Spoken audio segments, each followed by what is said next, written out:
The biggest galaxy we've ever discovered just changed everything. The biggest galaxy ever discovered is so huge, it makes the Milky Way look tiny.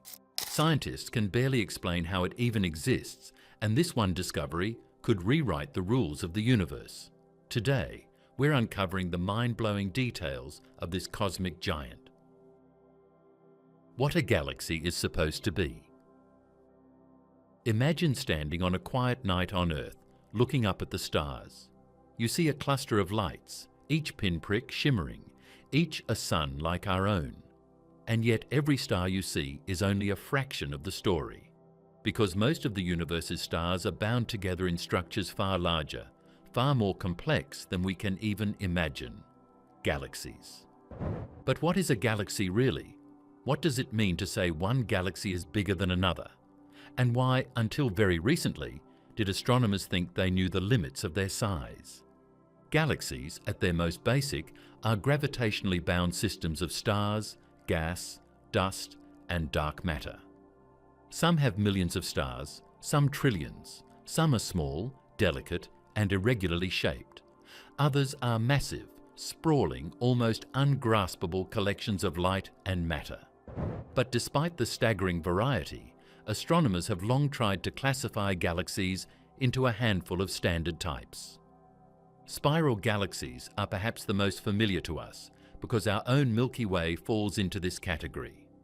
Spirals are characterized by a flat, rotating disk of stars with sweeping arms that curl outward, often punctuated by glowing nebulae where new stars are forming. In the center, a bulge of older stars is typically found, and beyond it stretches the halo, a sparse, diffuse region filled with old stars and dark matter. Spiral galaxies are elegant and dynamic.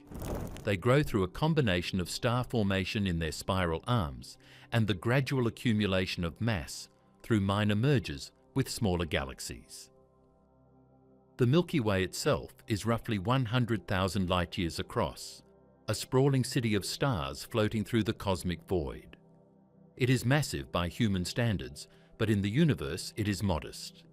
Then there are elliptical galaxies, which often appear as smooth, featureless ovals of light. These galaxies are generally composed of older stars and lack the spiral arms that make disk galaxies so visually striking. Ellipticals range widely in size, from small dwarf ellipticals to enormous supergiant ellipticals, like IC1101, which we'll explore in detail later. Ellipticals often form through the collision and merger of smaller galaxies, a violent process that scrambles their stars into a dense, spheroidal shape. This chaotic growth can produce galaxies containing trillions of stars, stretching over millions of light-years and accumulating mass far beyond anything a spiral galaxy can achieve. The third major category is irregular galaxies, which defy neat classification. They are often chaotic in appearance, lacking the symmetry of spirals or the smoothness of ellipticals. Many irregulars are the result of gravitational interactions or collisions, torn apart by cosmic forces. While they are often smaller than spirals and ellipticals, irregular galaxies are fascinating laboratories for studying star formation and galactic evolution. Now, when astronomers talk about galaxy size, they are talking about a number of different measurements, and this is where the story starts to get complicated. The simplest measure is the stellar disk, the region where most of the galaxy's stars are concentrated. In spiral galaxies, this is the flat disk. In ellipticals, it is the dense central region. For the Milky Way, that stellar disk spans about 100,000 light-years, with a halo that may extend twice as far, filled with faint stars and globular clusters. Beyond the stellar disk, galaxies are often surrounded by an extended halo of dark matter. This invisible halo can stretch hundreds of thousands of light-years beyond the visible stars, dominating the galaxy's gravitational influence. While invisible, its presence can be inferred from the motions of stars and gas. In this sense, the size of a galaxy is not just what we can see, it's the full reach of its gravitational influence. Some galaxies, particularly radio galaxies, challenge even this extended view. Radio galaxies are powered by supermassive black holes at their centers, which launch jets of relativistic plasma that shoot outward for millions of light years. These jets inflate enormous radiolobes, bubbles of energetic particles that can stretch far beyond the visible stars of the galaxy itself. In some cases, these radiolobes are 10 times larger than the stellar galaxy they originate from, meaning the true size of the galaxy is almost impossible to grasp with optical telescopes alone. Historically, the largest galaxies were measured by the stars they contained. For decades, galaxies like IC 1101 were considered the upper limit. IC 1101 is a supergiant elliptical, spanning more than 5.5 million light-years across. It contains trillions of stars and has grown by merging with countless smaller galaxies over billions of years. Its sheer mass and size make it a record holder among stellar galaxies. It dominates its local galaxy cluster, exerting gravitational influence over its neighbors, swallowing smaller galaxies whole and lighting the darkness with the collective glow of trillions of suns. Before the discovery of Alcionius, astronomers believed that galaxies had a sort of natural ceiling, limits imposed by physics, by environment, and by the processes that govern their growth. The idea was simple. The more massive a galaxy becomes, the more it interacts with other galaxies, the more gravitationally chaotic its environment, and the more likely it is that collisions, feedback from stars and black holes, and the surrounding intergalactic medium will prevent it from expanding beyond a certain point. These assumptions were reinforced by observations. Galaxies above a few million light-years in diameter were exceedingly rare, and none had been found that approached the scale of tens of millions of light-years. And yet, this assumption depended on how you define size. When astronomers say IC 1101 is the largest galaxy, they mean the largest by stellar extent and mass. Alcionius, discovered in 2022 through LOFAR, the low-frequency array, is the largest galaxy in terms of physical extent, not stellar mass. Its central galaxy is smaller than IC 1101 in stars, but its radiolobes stretch over 16 million light-years, dwarfing IC 1101's stellar diameter. In other words, Alcionius occupies a completely different extreme. Its size is dominated by energy and plasma jets, not the accumulation of stars. This distinction is crucial because it shows that galaxy size is not a single number. You can measure by stellar content, total mass, gravitational influence, or radiolobe extent, and each gives a different answer. Historically, misclassification occurred because most surveys focused on visible light. Galaxies with enormous radiolobes but modest stellar populations were overlooked or underestimated. In the optical, Alcionius might have appeared unremarkable, just another galaxy among millions. It took the sensitivity of LOFAR to low-frequency radio waves to reveal the staggering scale of its plasma jets. Another source of confusion is the environment. IC 1101 is embedded in a dense galaxy cluster, a region where collisions and mergers are frequent, and the gravitational environment is intense. Its growth is driven by the accumulation of other galaxies and their stars, producing a dense, luminous stellar body. Alcionius, by contrast, resides in a low-density cosmic region, a relatively empty patch of space. This sparse environment allowed its radiolobes to expand almost unimpeded over tens of millions of light-years. The difference in environments helps explain why IC 1101 dominates in mass and stars, while Alcionius dominates in sheer spatial reach. Measurements of galaxies also require precision and multiple observational techniques.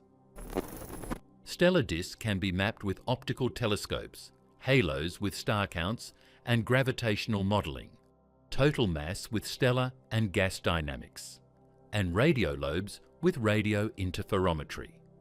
Without combining these approaches, astronomers risk underestimating a galaxy's true size or misclassifying it entirely.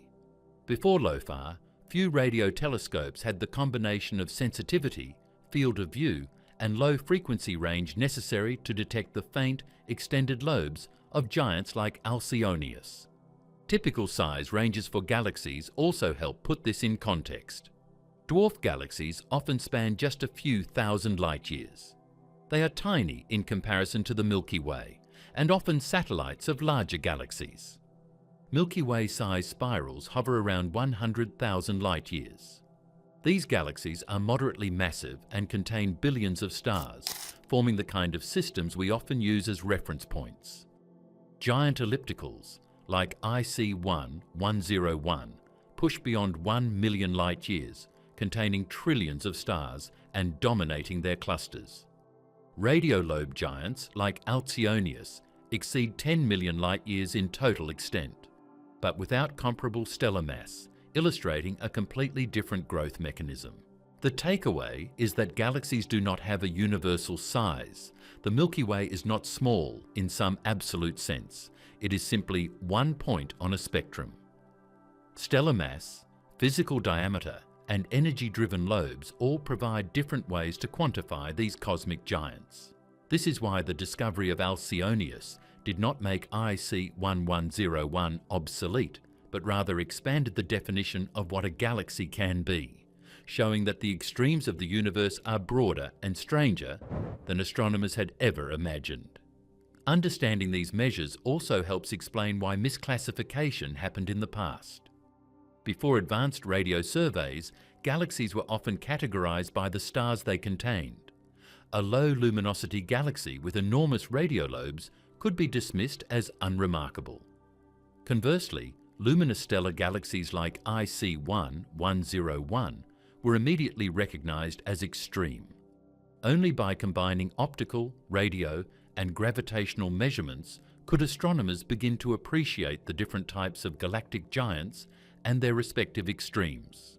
The contrast between IC1-101 and Alcionius illustrates this beautifully. IC1-101 is a supergiant by mass and stars, the ultimate product of mergers and dense cluster evolution. Alcionius is a supergiant by spatial extent, the product of long-lived jets in a sparse environment. Both are record-breaking, both are extraordinary, yet neither fully eclipses the other.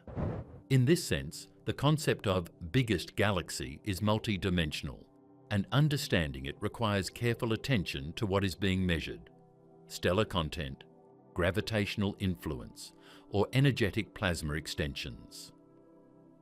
Even the way we visualize these galaxies can be misleading.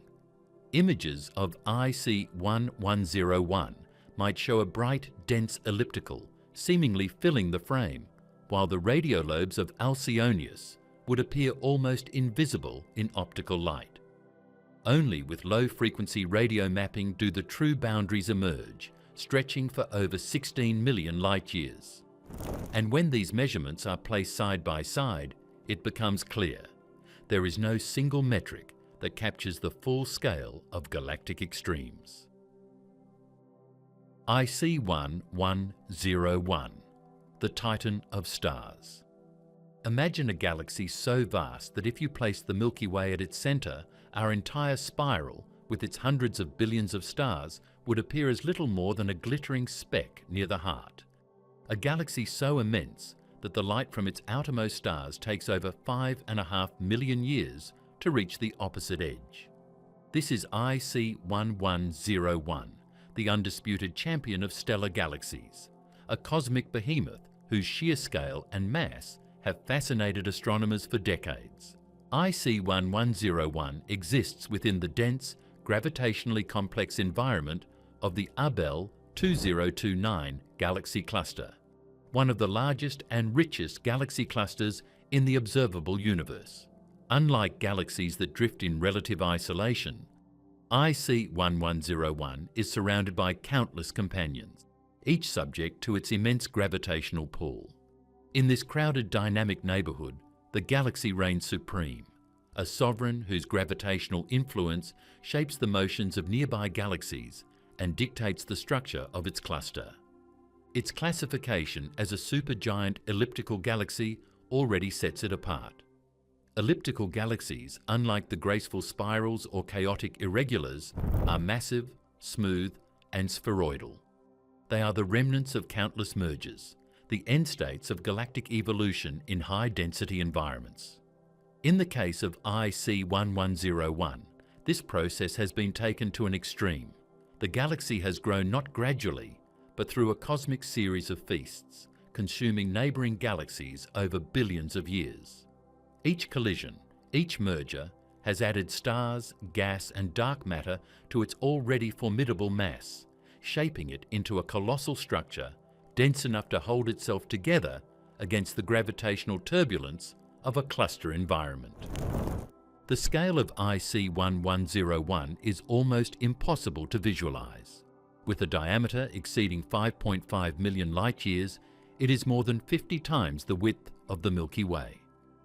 If a spaceship could travel at the speed of light, it would take over 5 million years to traverse it from edge to edge. Its stellar population numbers in the trillions, with stars densely packed in the central regions and gradually thinning toward the outskirts. This immense aggregation of stars generates a gravitational pull so strong that it governs the motions of nearby galaxies, drawing smaller companions into eventual merger and contributing to the overall stability of the cluster. Yet IC1101 is not merely defined by its stars. The distribution of mass within it is extraordinary, not just because of the luminous matter, but also due to the vast halo of dark matter enveloping it. While invisible, this dark matter halo exerts an influence far beyond the visible boundaries, anchoring the galaxy's structure and allowing it to dominate its cluster environment without being torn apart by the gravitational forces at play. In this sense, IC1101 supremacy is both visible and invisible, measured in the trillions of stars that shine brightly, and in the silent, unseen mass that holds everything in place. The formation history of IC1101 reads like a chronicle of cosmic conquest. Over billions of years, it has engulfed dozens, possibly hundreds, of smaller galaxies. Each of these encounters adds to its bulk, but also contributes to the heating and redistribution of stars within its core. The galaxy's central region is extraordinarily dense, a consequence of these repeated mergers. Stars from cannibalized galaxies do not simply disappear. They are integrated into the overall stellar population, often forming a diffuse halo that stretches for millions of light-years, slowly blending into the outskirts of the cluster. Over time, this process creates a galaxy of unprecedented size, one that dwarfs its peers not just in mass, but in sheer gravitational presence. For decades, IC1101 dominated astronomy because it represented the pinnacle of what a galaxy could be in stellar terms. While other supergiant ellipticals approach similar sizes, none combine the density of stars, the smoothness of structure, and the central gravitational dominance of IC1101. It became the benchmark against which all other massive galaxies were measured. In studying IC1101, astronomers could trace the processes of galactic cannibalism, measure the effects of gravitational clustering on galaxy formation, and test models of stellar dynamics on scales previously thought unmanageable. Observations revealed that its stellar distribution is not uniform. The central regions, heavily packed with stars, shine with extraordinary brightness, often outshining the combined luminosity of surrounding cluster galaxies. This core is not merely a concentration of stars, but a record of the galaxy's violent history, each star tracing a path from a previous galactic merger. The outer regions are more diffuse, yet extend farther than in most galaxies, indicating that IC1101 has successfully retained stars captured in its gravitational web, rather than losing them to tidal stripping. The galaxy's mass is staggering. Estimates place it among the most massive ever measured, a combination of luminous stars, dark matter, and hot interstellar gas trapped within its gravitational sphere of influence. This mass is not just a number. It dictates the motions of nearby galaxies, stabilizes the cluster core and provides the gravitational framework for the accretion of additional material. Any galaxy attempting to approach or interact with IC 101 finds itself caught in a gravitational tug-of-war, often ending in merger or orbital capture. The galaxy is both predator and protector, an anchor of its cosmic environment. IC 1101's environment, within Able 2029, also amplifies its dominance. Galaxy clusters are among the densest structures in the universe, where gravitational interactions are frequent and high-energy collisions are common. Most galaxies in such clusters are compact, often stripped of their outer stars due to tidal forces. IC 1101, however, is so massive that it not only survives these forces, but uses them to grow. Smaller galaxies are drawn into its sphere of influence, their stars added to IC 1101's already immense population.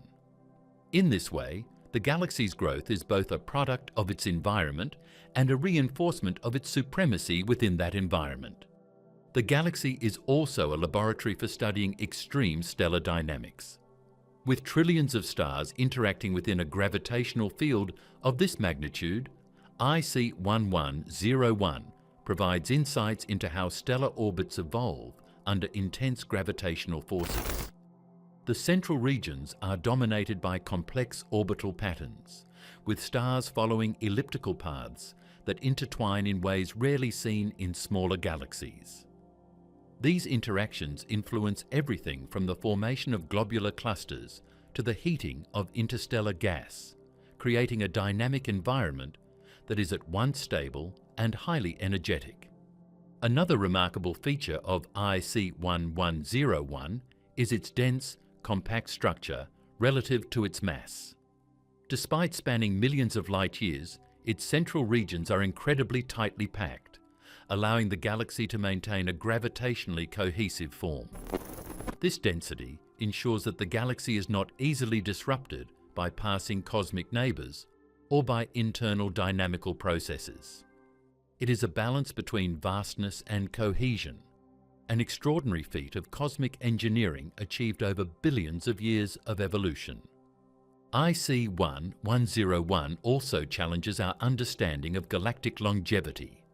Supergiant ellipticals are thought to form in the densest regions of clusters, where interactions are frequent. Yet to grow as large as IC 1101 without being torn apart by collisions requires a precise balance between the rate of mergers, the distribution of mass, and the gravitational influence of surrounding dark matter. It is a delicate cosmic choreography where timing, mass, and environment all align to produce a galaxy of unprecedented scale and stability. Beyond its physical characteristics, IC 1101 has dominated astronomy because it represents an extreme boundary of known galactic evolution. Its very existence confirms that galaxies can grow to trillions of stars without fragmenting, that mergers can produce order rather than chaos, and that gravitational forces, when coupled with the right environmental conditions, can create structures that dwarf entire clusters. For decades, it was the ultimate example of what a galaxy could be, a singular, observable testament to the universe's capacity for scale and complexity. The study of IC 1101 also provides a benchmark for comparing other extreme galaxies.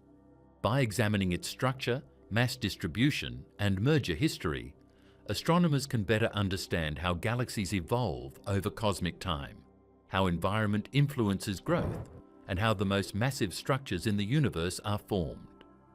It allows scientists to explore questions about dark matter distribution, stellar density, and cluster dynamics on scales that are impossible to replicate elsewhere.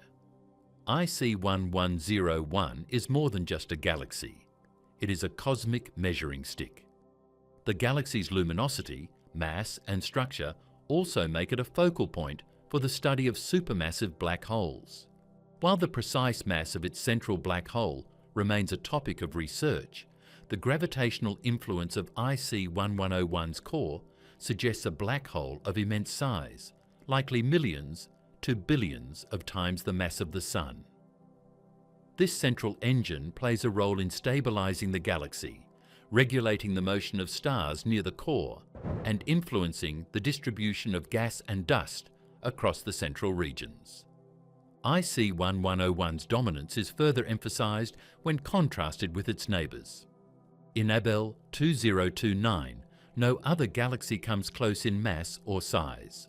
While the cluster contains hundreds of galaxies, most are dwarfs or moderately sized ellipticals. IC 1101 stands at the center, its gravity governing the motion of the cluster, absorbing smaller galaxies and anchoring the structure of the entire environment. It is not merely the largest galaxy by stars, it is the dominant gravitational force in a cosmic neighborhood of staggering density.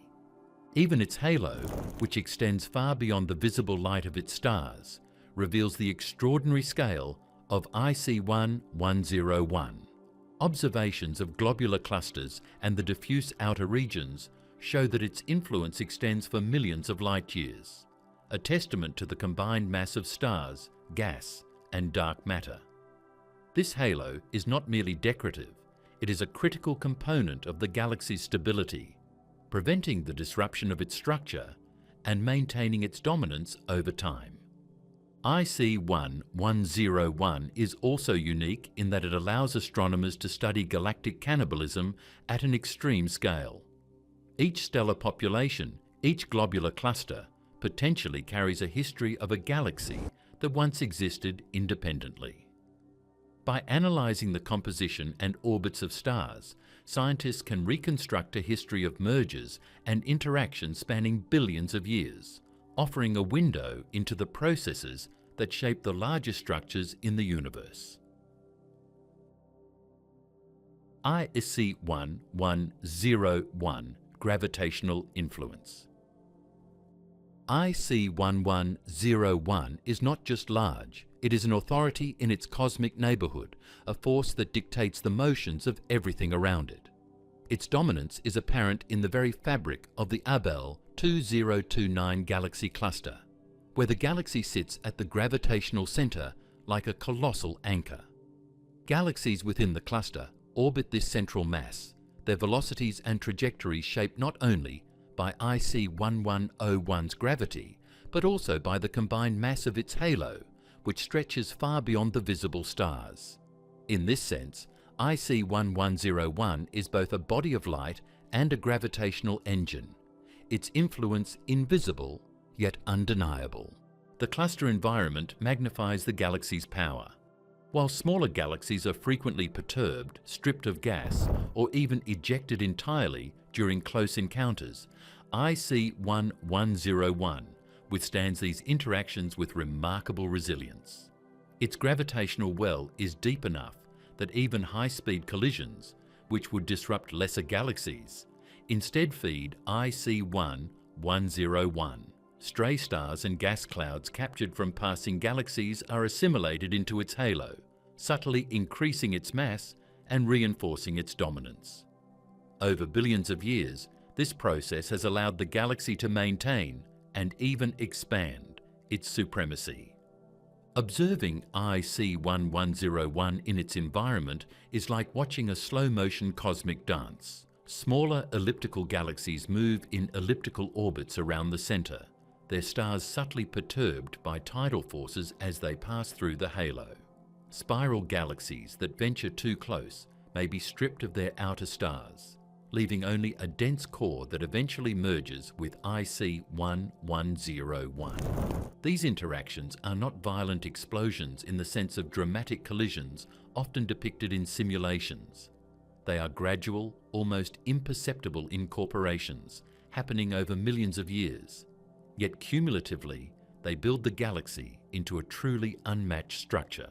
Stellar dynamics within IC 1101 itself are extraordinary.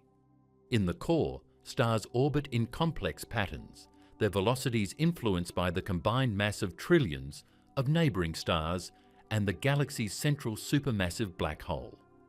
The gravitational field is so strong that it stabilizes otherwise chaotic motion, keeping the galaxy cohesive even as new stars are added from mergers. Far from being a static, uniform spheroid, IC1101 is a living system of motion, energy, and subtle gravitational interactions, a microcosm of cosmic forces at extreme scale. Its stellar halo, extending millions of light years from the center, provides another window into IC1101's history and power. Within this halo are globular clusters, remnants of cannibalized galaxies, and streams of stars left over from past mergers.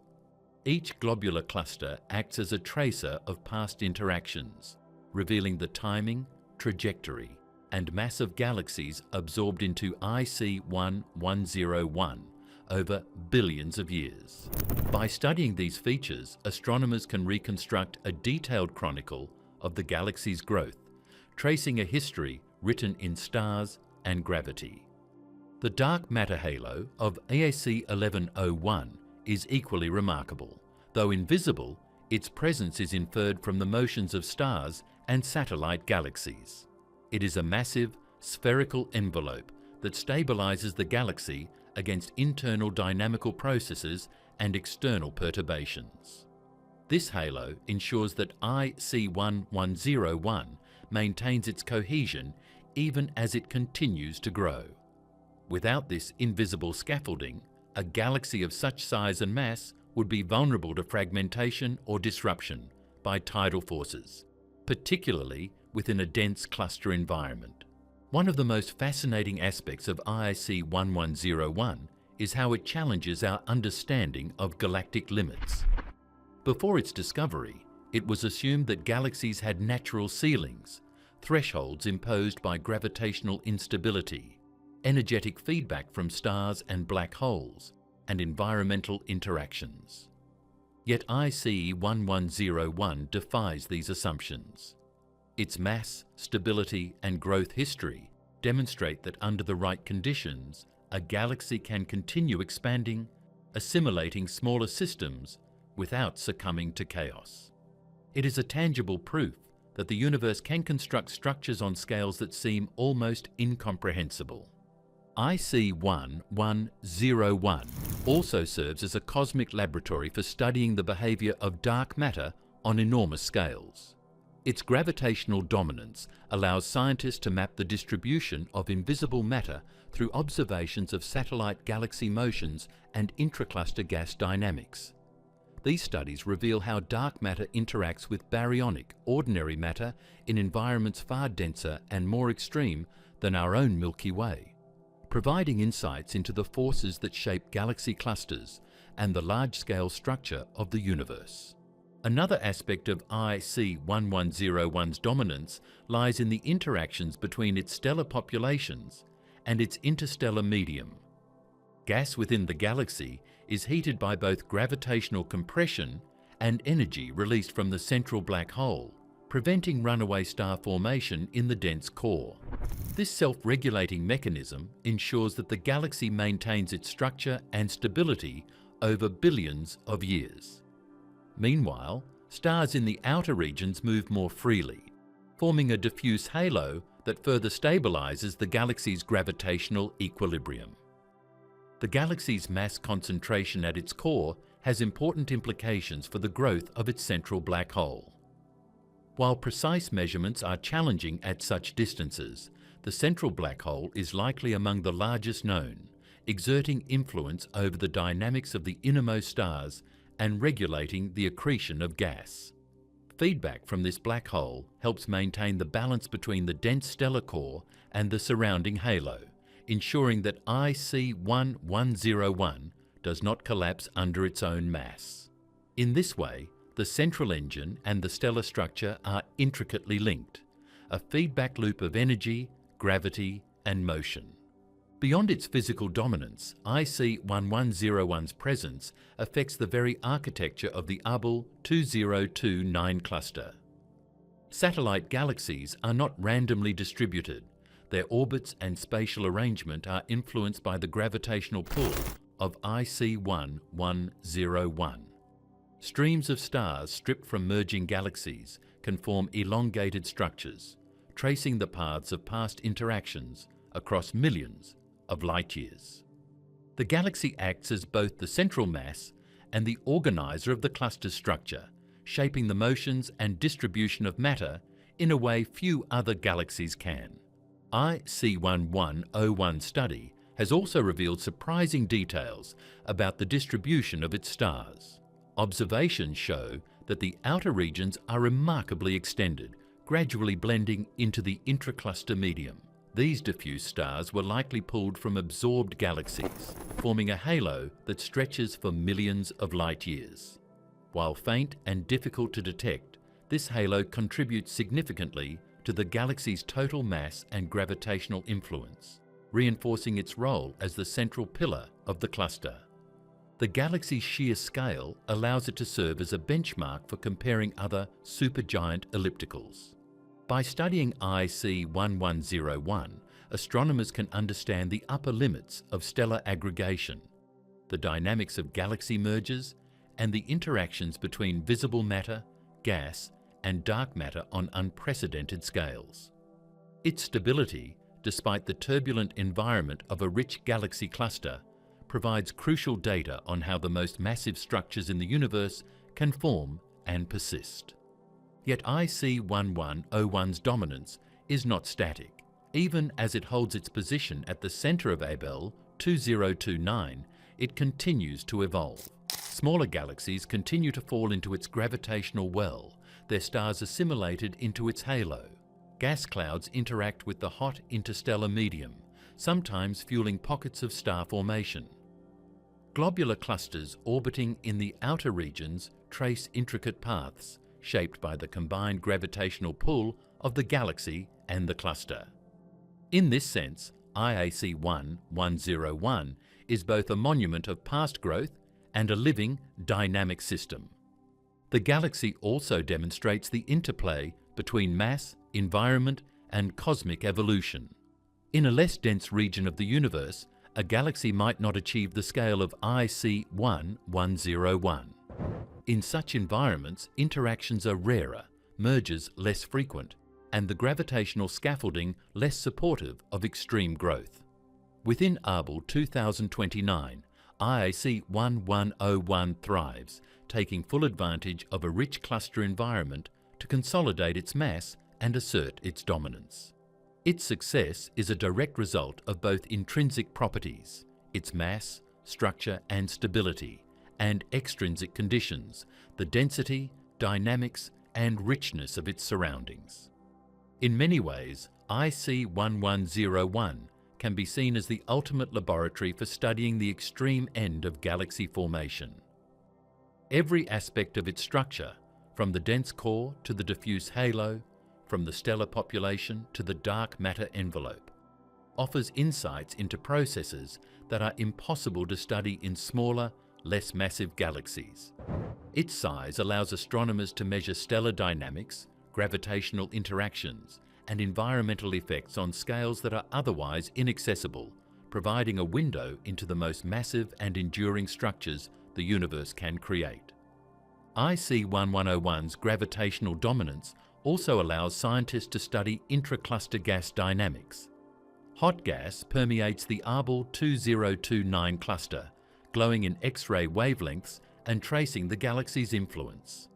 The motion, temperature, and distribution of this gas reveal how the galaxy regulates its environment, how energy flows through the cluster, and how massive galaxies interact with their surroundings over billions of years. These processes are critical for understanding the balance between baryonic matter, dark matter, and energy feedback in the universe's larger structures. Even the light from IC1101 luminosity is dominated by older stars, which glows steadily over billions of years. Yet subtle variations in the spectrum reveal younger stellar populations, likely formed from gas captured in past mergers. The distribution of light is a living record of the galaxy's history, encoding the timing and intensity of past accretion events. and allowing astronomers to reconstruct the evolutionary path of the universe's largest stellar structures. Why IC 1101 represented the upper limit, or so we thought. In the cosmos, the idea of limits is a human construct. Stars are born, galaxies collide, and matter flows through the universe in cycles spanning billions of years. Yet for decades, astronomers believed that IC 1101 occupied a very special position, not just as the largest known galaxy, but as a galaxy approaching the natural ceiling of what is physically possible. Its enormity, its mass, its density, everything about it seemed to conform perfectly to models of cosmic structure that had been refined for decades. It was as if the universe itself had imposed a limit, and IC 1101 stood at the very edge.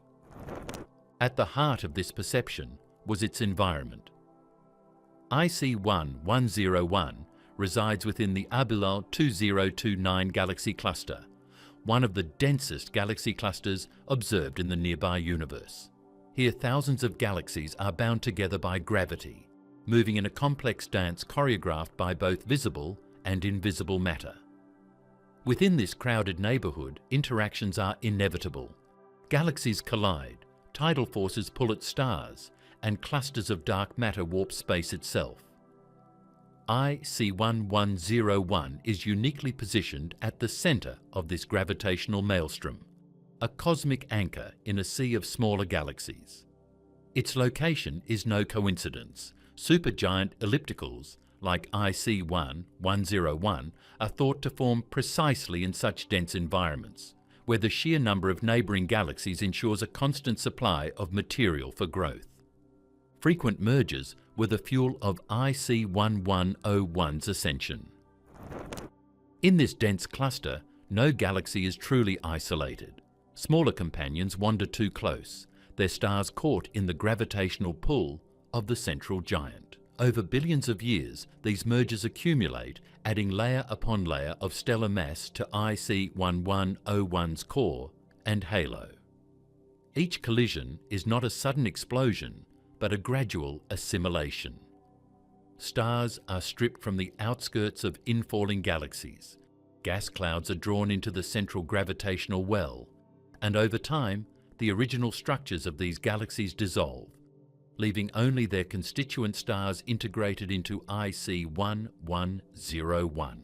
This relentless process of accretion naturally leads to a galaxy of staggering size and mass, and it made IC 1101 a textbook example of how elliptical galaxies can grow in rich cluster environments. Elliptical galaxies themselves are critical to understanding why IC 1101 made sense within existing models. Unlike spirals, which rely on rotation and star formation in their disks to maintain structure, ellipticals are thought to be evolutionary end states of galaxy formation. They are the cosmic survivors of countless mergers, the endpoint of growth where galaxies have exhausted or assimilated most of their neighbors. Their shape, smooth and spheroidal, is a product of violent relaxation, the gravitational mixing that occurs during mergers. IC 1101's supergiant elliptical morphology perfectly fits this model. It is the ultimate expression of the hypothesis that dense environments and repeated mergers produce enormous, smooth, stable galaxies. Astronomers believed for decades that stellar systems could not grow much larger than IC 1101 because of several physical constraints. First, there is energy loss during mergers. When galaxies collide, gravitational interactions convert kinetic energy into heat, driving gas and stars into chaotic orbits. If a galaxy becomes too massive, this process can destabilize it, leading to fragmentation or dispersal of stars.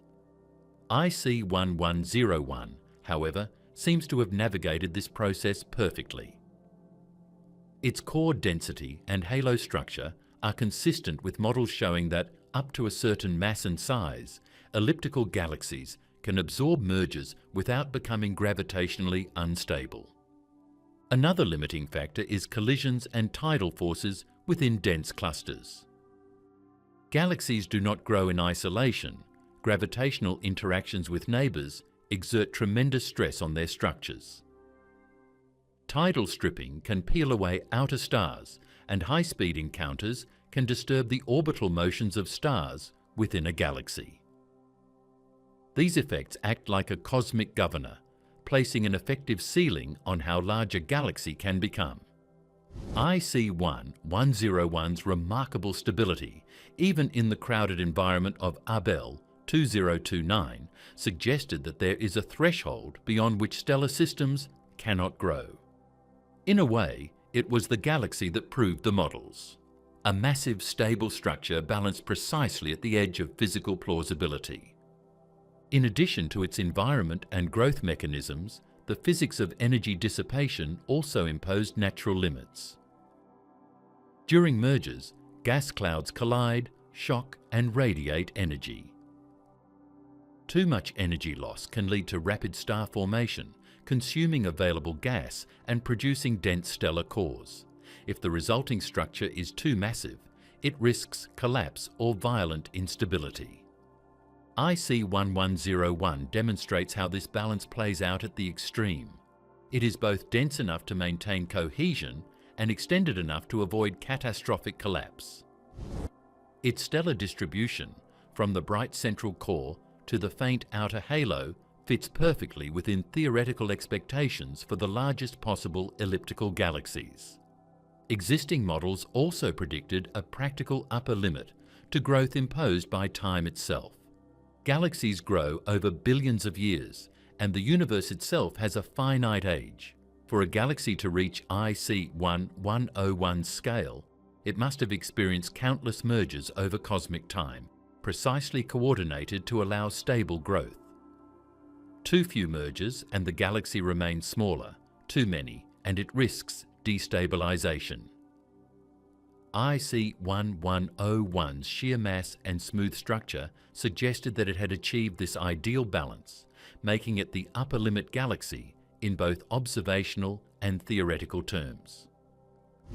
Furthermore, IC1101 fit beautifully into hierarchical models of structure formation, in which smaller systems coalesce into larger ones over time. According to these models, galaxy clusters grow from the inside out, with the most massive galaxies forming at the center, where the density of matter is highest. IC1101's position at the heart of Abell 2029 and its mass dominance provided a textbook example of this theory in action. Observers could look at it and say, here is a galaxy that makes perfect sense within our understanding of cosmology. Its size, its density, and its gravitational influence were not anomalies. They were the expected product of hierarchical growth in a dense cluster environment. The galaxy also confirmed assumptions about stellar population dynamics in extreme systems. The stars in IC1101 are predominantly old, consistent with a system that has largely ceased forming new stars. Younger stars exist in trace amounts, likely the remnants of gas captured during late-stage mergers. But the bulk of the stellar population traces back to early cosmic epochs. This fits models predicting that supergiant ellipticals would contain mostly ancient stars, with star formation tapering off as gas is heated, dispersed, or consumed. Observations of IC1101 thus reinforce the idea that there is a natural evolutionary endpoint for galaxies, where mass, age, and environment converge to produce a stable, enormous structure. Perhaps most compellingly, IC1101's observed characteristics match simulations. Computer models of cluster evolution, galaxy mergers, and stellar dynamics all predicted that galaxies of roughly this size and mass would exist at the centers of massive clusters. Before its discovery, astronomers had theorized that a galaxy might reach millions of light years in diameter, dominate its cluster, and remain gravitationally stable. IC1101 was the confirmation of those predictions, a galaxy that occupied precisely the theoretical maximum, perfectly illustrating the cosmic limits that had been imagined by astronomers. IC1101 represented the pinnacle of our understanding for decades because it satisfied every known constraint. Its dense cluster environment provided both the material and gravitational stability for growth. Frequent mergers allowed it to accumulate mass at a rate consistent with models. Its morphology as a supergiant elliptical fit the evolutionary end state predicted for such massive systems. Its stellar dynamics, energy balance, and structural cohesion aligned perfectly with simulations. For astronomers, IC1101 was not just a discovery, it was the proof that the universe had boundaries for galaxy size, a living testament to the predicted upper limit of stellar aggregation and galactic evolution. To an observer in the late 20th or early 21st century, IC1101 seemed almost mythical. It was the galaxy that defined the extremes, the standard against which all other supergiant ellipticals were compared. Its luminosity, mass, and stability suggested that we had reached the outer edge of what a galaxy could physically become. In many ways, IC1101 wasn't just the largest galaxy known, it was the universe's answer to the question, how big can a galaxy get? And for decades, that answer seemed complete. How the discovery of Alcionius shattered the idea that IC1101 represented the absolute upper limit. IC1101 stood unchallenged. Its immense size, smooth elliptical shape, and staggering mass all fit within the cosmic framework astronomers had developed. It was the ultimate model of galactic growth in a dense cluster environment, a galaxy that seemed to prove that there were natural ceilings in the universe. Then came the discovery of Alcionius, and everything changed. Unlike IC1101, which resides in a densely packed cluster, Alcionius exists in a sparsely populated cosmic environment, far from the gravitational turbulence of dense clusters. It is a giant radio galaxy, a different class entirely from IC1101's supergiant elliptical nature. While IC1101 grew through repeated mergers in a dense neighbourhood, Alcionius expanded in relative isolation, reaching sizes previously thought impossible for a galaxy without a cluster to fuel its growth. This contrast immediately challenged old assumptions about how galaxies reach their maximum scale. Alcionius's size is almost beyond comprehension. Its radio-emitting lobes stretch across 16.3 million light-years, nearly 3 times the diameter of IC1101. Even accounting for differences in how size is measured, stellar extent versus radio lobe length, the scale is mind-boggling. While IC1101 stars form a dense, gravitationally cohesive system, Alcionius' true reach is traced not by stars alone, but by the relativistic jets emitted from its supermassive black hole, inflating enormous radio lobes across the intergalactic medium.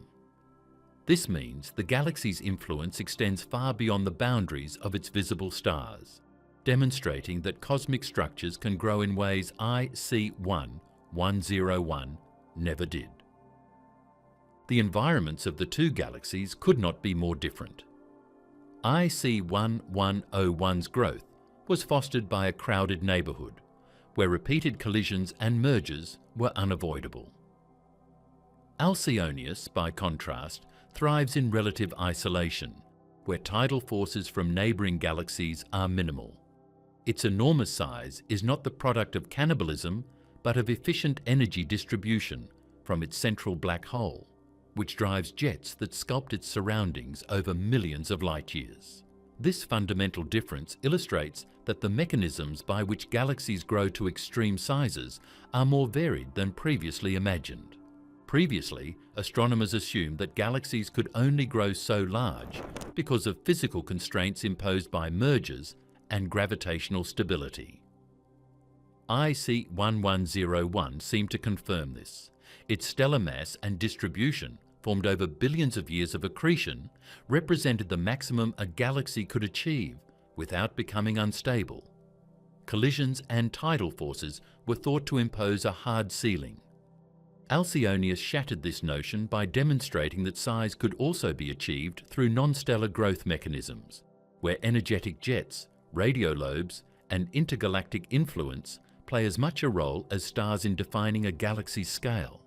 The difference in morphology between IC1101 and Alcionius is striking. IC1101's smooth, elliptical shape is a product of violent relaxation, where stars settle into stable orbits after repeated mergers. Alcionius, in contrast, has a more irregular and elongated structure, dominated by the jets emitted from its central black hole. These jets interact with surrounding gas, creating massive lobes that stretch far beyond the galaxy's stellar component. In this sense, Alcionius defies the old notion that mass and size are primarily determined by stars alone. Its scale challenges the idea that IC1101 was the ultimate expression of cosmic growth. The contrast also extends to timescales and growth mechanisms. IC1101 accumulated mass gradually through repeated mergers over billions of years.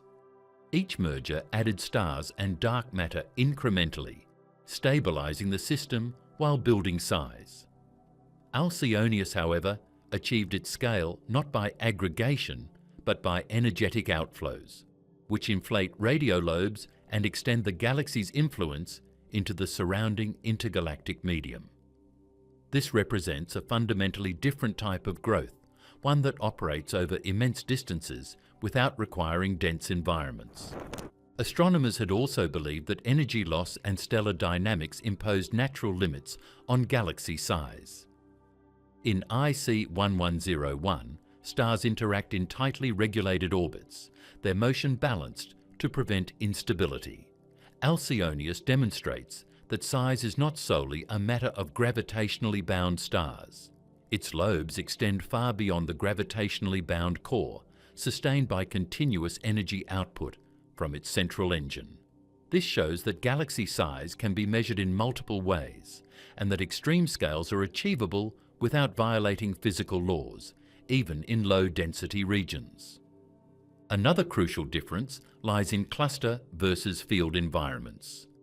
IC1101's dominance within Abell 2029 is reinforced by frequent interactions, mergers, and the gravitational influence of the cluster itself. Alcionius, however, grows largely independently of a dense cluster. Its isolation removes the constraints imposed by tidal forces and collisions, allowing it to expand freely in a way IC1101 never could. This contrast demonstrates that environment is a critical factor in defining maximum galaxy size, and that the universe allows for multiple pathways to cosmic extremes. The stellar content further highlights the contrast. IC1101's trillions of stars are tightly packed, forming a dense, coherent structure. Alcionius, while containing stars, derives its extreme size from its radiolobes and jets, which extend well beyond the stellar distribution. This separation between stellar mass and physical extent forces a reconsideration of how astronomers define the largest galaxy. If size is measured purely by stellar distribution, IC1101 still dominates. But if one considers the full influence of a galaxy, including jets, lobes, and intergalactic reach, Alcionius clearly exceeds previous expectations. The discovery of Alcionius also forced astronomers to rethink the assumptions about growth ceilings imposed by energy feedback. IC1101 fits neatly into models predicting that once a galaxy reaches a certain mass, feedback from supernovae, stellar winds, and black hole activity regulates further growth. Yet Alcionius, with its vast lobes powered by a central black hole, shows that feedback can actually drive growth on a scale previously unimagined, pushing matter and energy across millions of light years, while allowing the galaxy's core to remain stable. Even the morphology of interactions with the surrounding medium differs dramatically. In IC 1101, mergers dominate, and tidal interactions with cluster members shape the galaxy's evolution. In Alcionius, the galaxy influences its environment actively, not passively. The jets push into intergalactic gas, inflating lobes, shaping magnetic fields, and creating shock fronts visible in radio wavelengths. This outward influence illustrates a new mode of growth, one where a galaxy can expand and exert its influence far beyond the limits of gravitational binding alone. The contrast between IC 1101 and Alcionius also extends to the role of supermassive black holes. IC 1101 likely hosts an extremely massive black hole, but its influence is primarily local, affecting the innermost stellar dynamics and regulating gas in the core. In Alcionius, the black hole is the engine driving the expansion of radio lobes, distributing energy over millions of light years and defining the observable size of the galaxy in radio wavelengths. This shows that black holes can directly contribute to apparent galaxy size, a factor that had not been fully appreciated in IC 1101's era of dominance. Alcionius's discovery also demonstrates that cosmic growth is not bound by the assumptions derived from cluster-dominated evolution. IC 1101 was long considered the natural upper limit because dense environments provide both material and gravitational stability. Alcionius defies this expectation, proving that galaxies can grow to even more extraordinary scales in relative isolation, through mechanisms that extend beyond stellar mass. In practical terms, the contrast between the two galaxies redefines what it means to be the largest. IC 1101 remains the largest stellar galaxy, an aggregation of mass and stars in a dense cluster. Alcionius surpasses it in physical extent, pushing the boundaries of what we consider a galaxy, even without the dense environment IC 1101 relied upon. This distinction forces astronomers to reconsider previous definitions and models, highlighting the diversity of pathways through which the universe creates extreme structures. Alcionius shows the universe's limits are not as rigid as once believed. IC 1101 may have represented the ceiling for cluster-grown, merger-dominated ellipticals. Alcionius, however, demonstrates that nature allows for growth along multiple dimensions: stellar mass, gravitational cohesion, energetic outflows, and physical reach.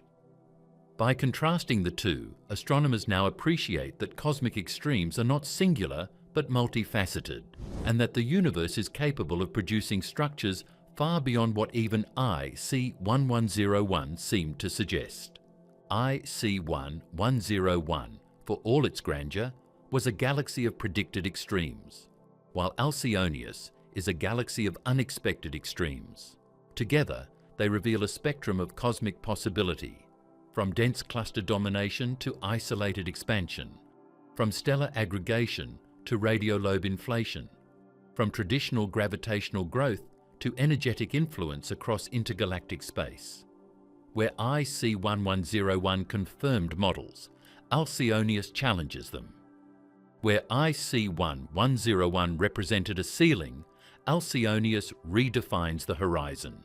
A different kind of giant, radio galaxies.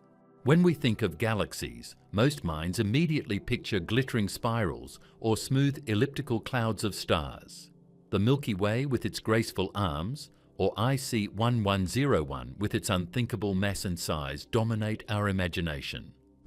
But the universe has a few tricks that challenge this picture. Among the most extreme of these are radio galaxies, cosmic structures that reach across the void, not with stars alone, but with jets of energetic plasma, extending their influence far beyond the limits of visible light. Radio galaxies are a fundamentally different type of giant. Unlike elliptical or spiral galaxies, their size and presence are often measured not by the stars that make up the galaxy itself, but by the enormous lobes of charged particles they project across intergalactic space. These lobes, sometimes tens of millions of light years across, are visible only at radio wavelengths, and they represent a dramatic, energetic phenomenon at the very heart of the galaxy. In many cases, the visible stellar component of the galaxy may be relatively modest, but the radio emission reveals a structure that dwarfs even the largest known stellar galaxies. At the center of every radio galaxy is a supermassive black hole, a gravitational engine capable of accelerating matter to near-light speeds. These black holes are not passive observers of their surroundings. They actively shape the galaxy and the space around it. Material falling toward the black hole forms an accretion disk, heating up to millions of degrees, emitting radiation, and producing powerful relativistic jets. These jets blast material outward along the black hole's rotational axis, carrying energy far beyond the visible galaxy. Over millions of years, these streams of plasma inflate enormous lobes of radio-emitting material, extending millions of light years into the intergalactic medium. The physical distinction between a stellar galaxy and a radio galaxy is profound. In a stellar galaxy, stars dominate the mass and define the size. In a radio galaxy, the stars may be comparatively ordinary in number and distribution, but the energetic plasma ejected from the black hole defines the galaxy's largest dimensions. This makes the concept of size more complex. Is a galaxy defined by the stars it contains, or by the reach of its energetic influence? Historically, astronomers focused on stars, underestimating the immense scale that radio jets could create.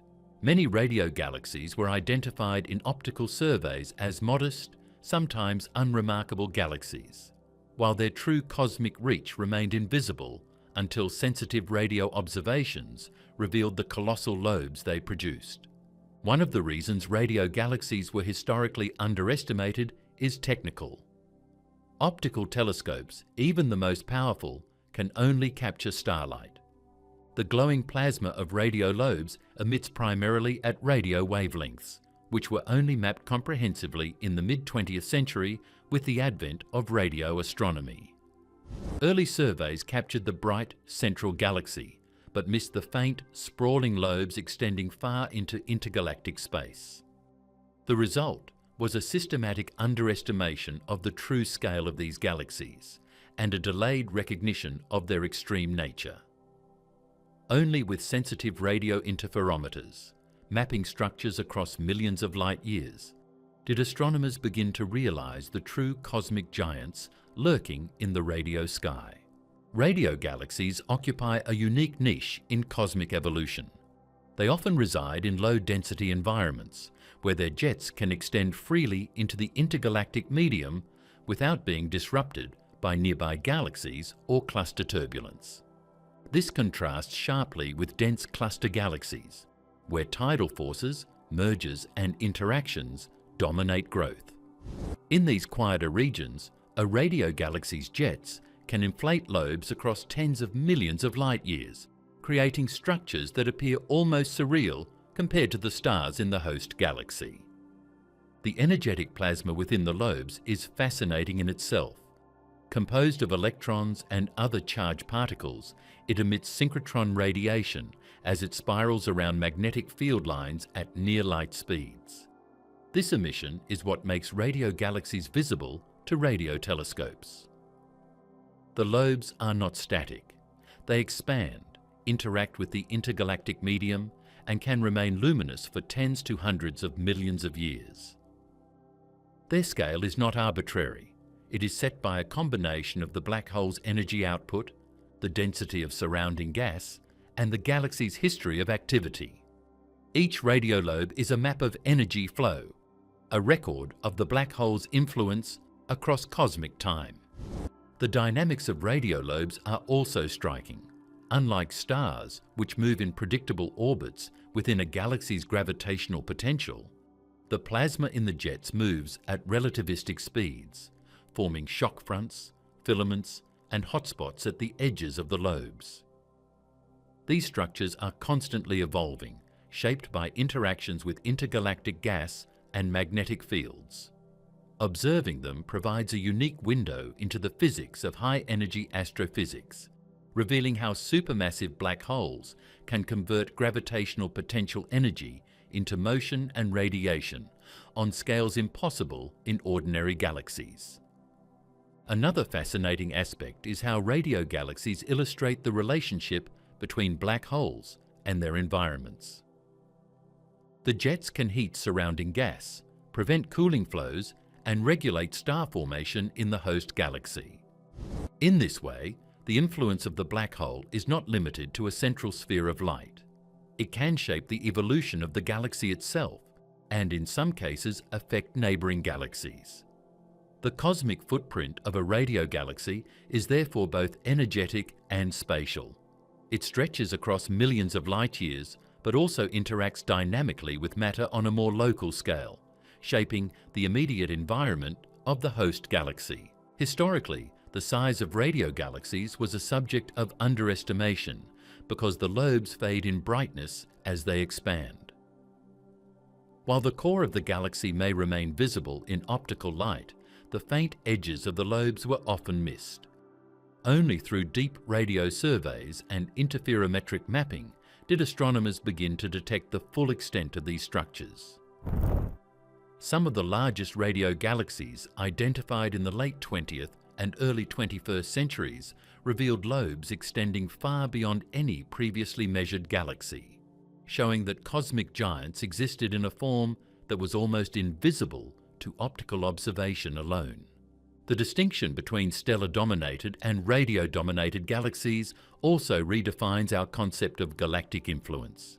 In IC 1101, mass and gravitational dominance define scale. In radio galaxies, it is the reach of energetic outflows. The physical size of the stellar population may be modest, yet the galaxy's radio footprint can dwarf even the largest stellar system. This duality forces astronomers to reconsider how we categorize cosmic giants and how we define the upper limits of galaxy size. Supermassive black holes play a central role in this process. Without them, the jets and lobes that define radio galaxies would not exist. The black hole's rotation, accretion rate, and magnetic field structure all determine the direction, speed, and power of the jets.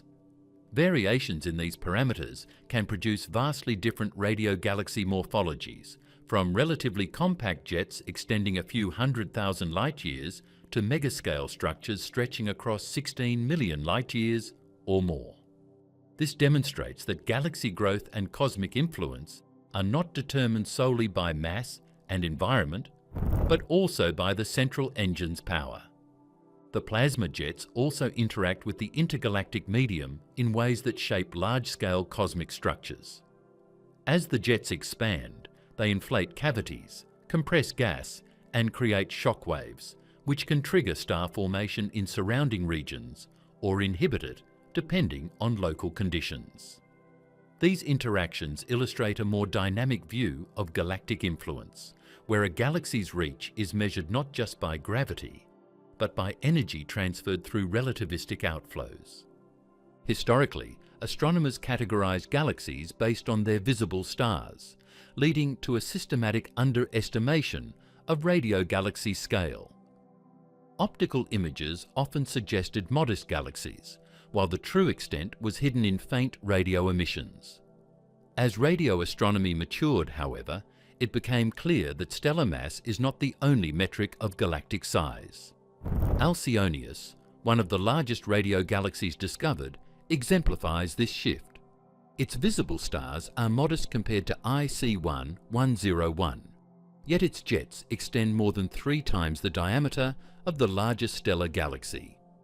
This demonstrates that size and influence are multidimensional, and that the universe contains extremes beyond what optical surveys could reveal.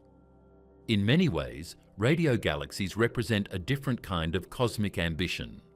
Where stellar galaxies consolidate mass and dominate through gravity, radio galaxies expand energy across intergalactic space, shaping their environment without relying on dense clusters or mergers.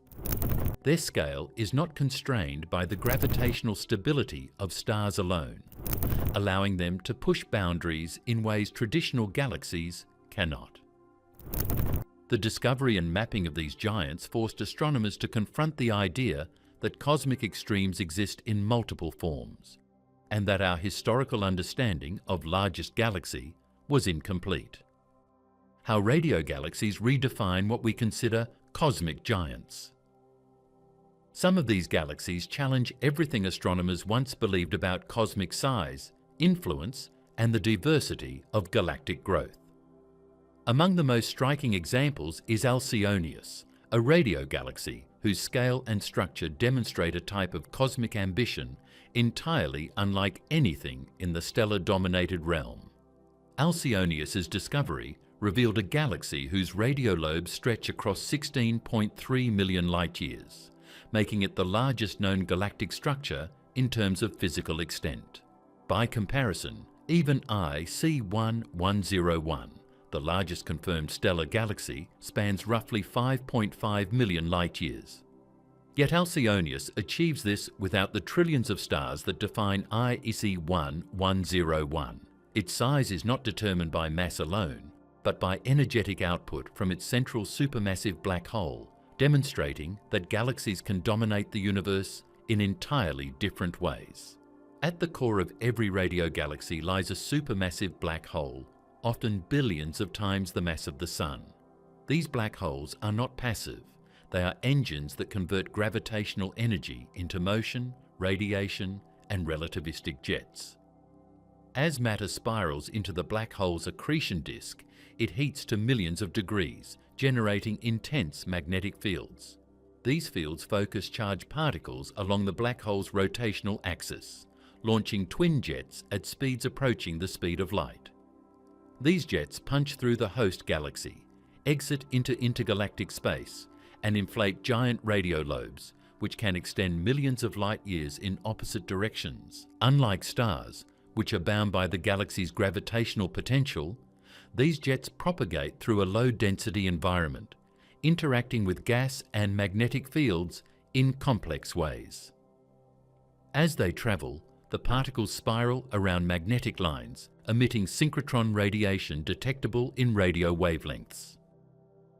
This radiation is a signature that allows astronomers to map radio galaxies, revealing structures far beyond the optical limits of the host galaxy.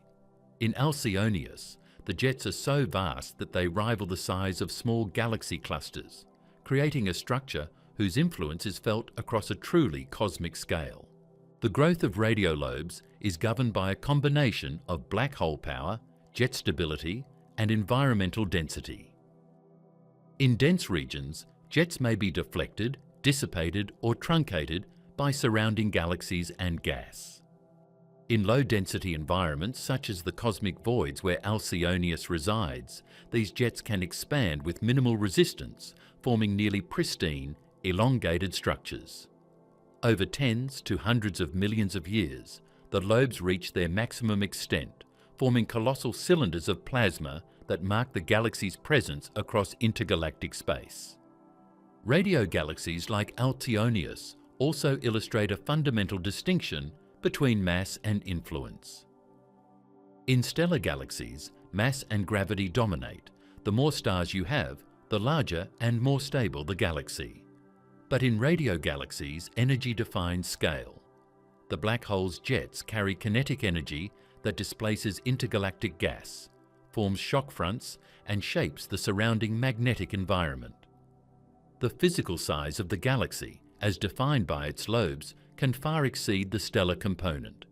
In some cases, the stellar mass of the host galaxy is modest, yet its radio footprint is colossal. This redefines our understanding of what it means for a galaxy to be giant. The interactions between radio jets and the intergalactic medium are particularly dramatic. As the relativistic jets push outward, they inflate lobes, compressing gas and creating regions of high pressure and turbulence. These lobes often terminate in hotspots where the jet material impacts the surrounding medium, producing shock waves that accelerate particles to even higher energies. In this way, the galaxy is not just a passive collection of stars. It actively sculpts its environment, transferring energy across millions of light years. The evolution of a radio galaxy is episodic. Black holes do not emit jets continuously. Their activity can cycle over tens of millions of years. During active phases, jets inflate the lobes, driving energy into intergalactic space. During dormant phases, the lobes persist as diffuse structures, slowly fading in brightness, but still marking the galaxy's influence. This intermittent activity allows radio galaxies to maintain structures far larger than the host galaxy's gravitational radius, a phenomenon impossible in purely stellar systems. Alcionius is a textbook example of this principle. Its central galaxy may be dwarfed in stellar mass compared to IAC 1101, but its radio lobes extend nearly 3 times further. The size and stability of these lobes indicate a prolonged and consistent energy output from the central black hole, demonstrating that galactic influence is not solely determined by mass.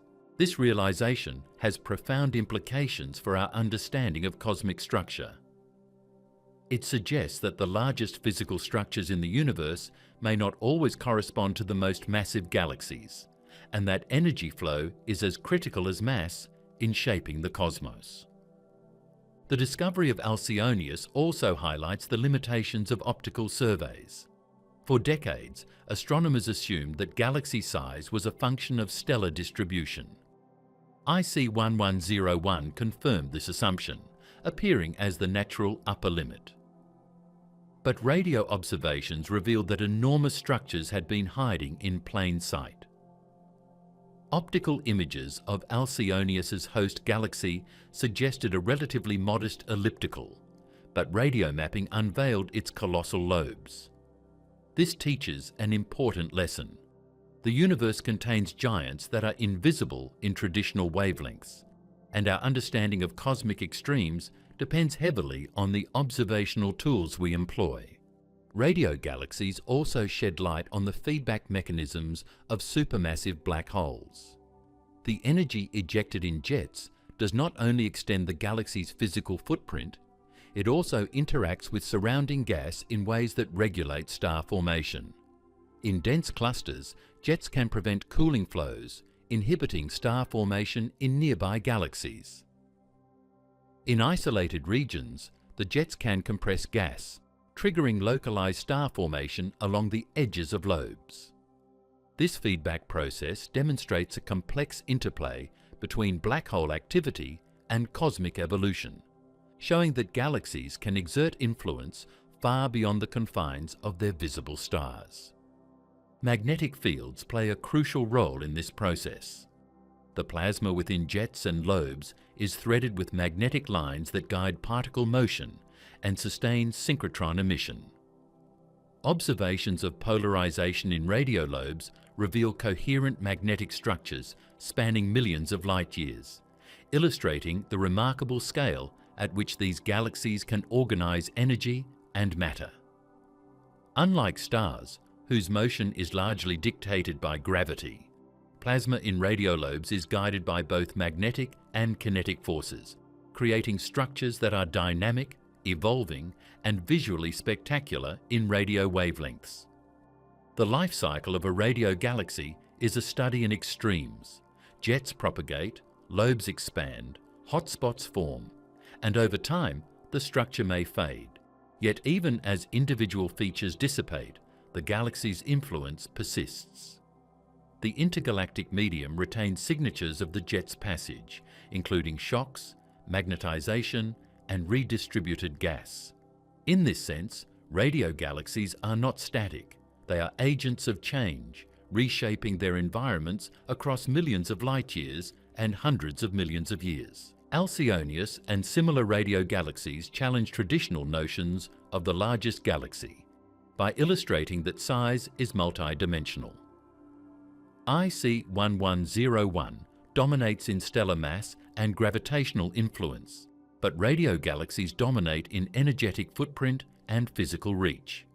Where one galaxy asserts itself through stars, the other asserts itself through energy, demonstrating that the universe's extremes are not uniform, but diverse and sometimes invisible to our eyes. Furthermore, the discovery of these radio giants has implications for cosmology. Their jets and lobes interact with intergalactic gas, redistribute energy, and influence magnetic fields over scales that approach those of galaxy clusters. This suggests that radio galaxies are key players in the evolution of cosmic structures, capable of shaping environments far larger than previously thought. They are not merely curiosities, they are agents of cosmic engineering, sculpting the medium through which future generations of galaxies will evolve. Alcionius, in particular, exemplifies this duality of invisibility and scale. Its optical presence is modest, easily overlooked by traditional surveys, yet its radio lobes extend so far that they redefine what it means to dominate the cosmos. Its discovery forced astronomers to reconsider historical assumptions about the size and limits of galaxies, showing that the universe contains extremes that cannot be fully appreciated without observing across multiple wavelengths. The discovery also illustrates the importance of multi-wavelength astronomy. Optical, infrared, X-ray and radio observations together reveal the true complexity of galaxies, where optical light traces stars, radio maps, energetic outflows, X-rays reveal hot gas, and infrared traces dust and star formation. Only by combining these observations can astronomers fully understand the scale and influence of galaxies like Alcionius. This approach has opened a new frontier in understanding the universe's most extreme structures. The discovery that broke the scale, Alcionius.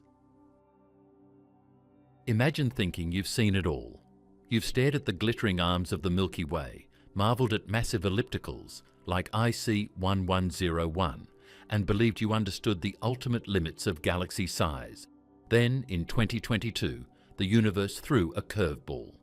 Astronomers peered into the radio sky using one of the most powerful arrays in existence, the Low-Frequency Array, or LOFAR, and discovered something that shattered everything we thought we knew. A galaxy appeared, not just bigger than IC 1101, but so colossal that it made the largest stellar giants look almost modest by comparison. Its name, Alcionius. At first glance, Alcionius seemed impossible. Its radio lobes stretch a staggering 16.3 million light-years, more than 3 times the diameter of IC 1101. To put that into perspective, light, the fastest thing in the universe, would take over 16 million years to travel from one end of this galaxy to the other. That's mind-boggling. IC 1101, as enormous as it is dwarfed in this context. For decades, astronomers believed that IC 1101 represented the absolute upper limit of galaxy size and influence. And yet here was Alcionius, defying every expectation, quietly existing in a corner of the universe that had remained hidden from optical telescopes. What made this discovery even more remarkable was how it was detected. Alcionius isn't a glittering cluster of stars like IC 1101. Most of its visible mass is actually ordinary, not particularly unusual in optical surveys. What sets it apart, and what allowed LOFAR to spot it, is its radio emission, powered by jets of energetic plasma streaming from a central, supermassive black hole. These jets expand outward, inflating enormous lobes of charged particles across millions of light-years. When LOFAR tuned into these low-frequency radio waves, it revealed a galaxy, the likes of which had never been seen before. A single entity, spanning a scale previously thought impossible. One of the first questions that came up after its discovery was almost instinctive. Wait, is this even one galaxy? At such a mind-bending scale, it was reasonable to assume that astronomers were looking at a galaxy cluster, a collection of multiple galaxies bound together by gravity. But careful analysis of the radio data, combined with optical observations, confirmed that Alcionius is a single galaxy, not a cluster. This is crucial. It means that the energy output from its central black hole, the jets it produces, and the plasma lobes are all emanating from a single galactic engine. One galaxy acting on a scale that makes previous records look small. LOFAR itself is a masterpiece of modern astronomy. Unlike traditional optical telescopes, it's designed to map the universe at very low radio frequencies, giving astronomers a window into phenomena that are invisible to the human eye. Radio waves can travel across the universe largely unimpeded by dust, gas, or other obstacles that block visible light. This makes them ideal for spotting extended structures like Alcionius lobes, which glow not with stars, but with energetic plasma moving near the speed of light. Before LOFAR, the faint edges of these lobes might have been invisible, their true extent hidden in plain sight. The size of Alcionius immediately caused excitement and a little bit of disbelief in the astronomical community. Its 16.3 million light-year span is not just a minor increase over previous records, it is a completely different scale. IC1101, the previous record holder, is already immense in stellar terms, but Alcionius demonstrates that size isn't only about stars. In radio galaxies, the dominant metric is the reach of energetic outflows. This makes Alcionius fundamentally different, not just in scale, but in the very way we define what a galaxy is. What does it mean to be a giant radio galaxy? In Alcionius's case, it means that the galaxy has a central black hole feeding powerful jets, continuously expelling energy into intergalactic space. These jets are relativistic, meaning the particles move near the speed of light, carrying enormous amounts of energy. Over millions of years, they push against the surrounding gas, inflating the colossal lobes that define the galaxy's unprecedented size. Unlike a stellar-dominated giant like IC1101, whose mass is concentrated in stars, Alcionius' presence is measured more by the impact of energy on its surroundings than by the visible stars it contains. The immediate reaction from the astronomical community was one of awe. For decades, IC1101 had been treated as the galaxy that defined the upper limit. Now, that assumption had been blown away. Headlines were filled with phrases like "universe's biggest galaxy" and "the galaxy that breaks the scale," and for good reason. Alcionius challenges the very way astronomers categorize cosmic giants. Its discovery revealed that the universe still holds surprises, and that some of its larger structures had remained hidden, quietly glowing in radio waves, waiting for the right instruments to detect them. It's also fascinating to consider why Alcionius went unnoticed for so long. Unlike IC1101, which dominates in visible light, Alcionius lobes are mostly invisible without radio telescopes. Optical telescopes would see a modest elliptical galaxy at its center, perhaps unremarkable in terms of stellar mass or brightness. The true scale, the vast elongated lobes, only becomes apparent when observing in radio frequencies. This highlights a crucial lesson in modern astronomy. The universe is multi-layered, and the tools we use determine the discoveries we can make. What seems small in one wavelength may actually be a titan when viewed through another lens. The discovery also has implications for how we define the largest galaxy. Traditionally, size was thought of in terms of stars. The more stars, the bigger the galaxy. IC1101 fit this model perfectly. But Alcionius forces a re-evaluation. Here, size is defined by the extent of radio lobes, powered by energy and plasma rather than stars. It is a reminder that galaxies are more than just their visible stars. They are engines of energy, shaping the space around them and leaving marks across millions of light years. Moreover, Alcionius provides a rare laboratory for studying extreme black hole physics. Its jets and lobes are visible at scales unmatched in most galaxies, allowing astronomers to trace the behavior of relativistic particles, the influence of magnetic fields, and the interaction with intergalactic gas in unprecedented detail. Every aspect of its structure tells a story. The direction and shape of the jets reveal the orientation of the black hole's spin. The lobe's length indicates how long the black hole has been active, and the surrounding environment shows how intergalactic conditions can influence the growth of radio lobes. This discovery also sparks curiosity about how many other hidden giants might exist. Alcionius was found thanks to LOFAR's ability to detect faint, extended radio structures. But the universe is vast, and many regions remain unexplored at these wavelengths. It's entirely possible that other radio galaxies of comparable or even larger scale exist, waiting to be revealed by sensitive radio arrays.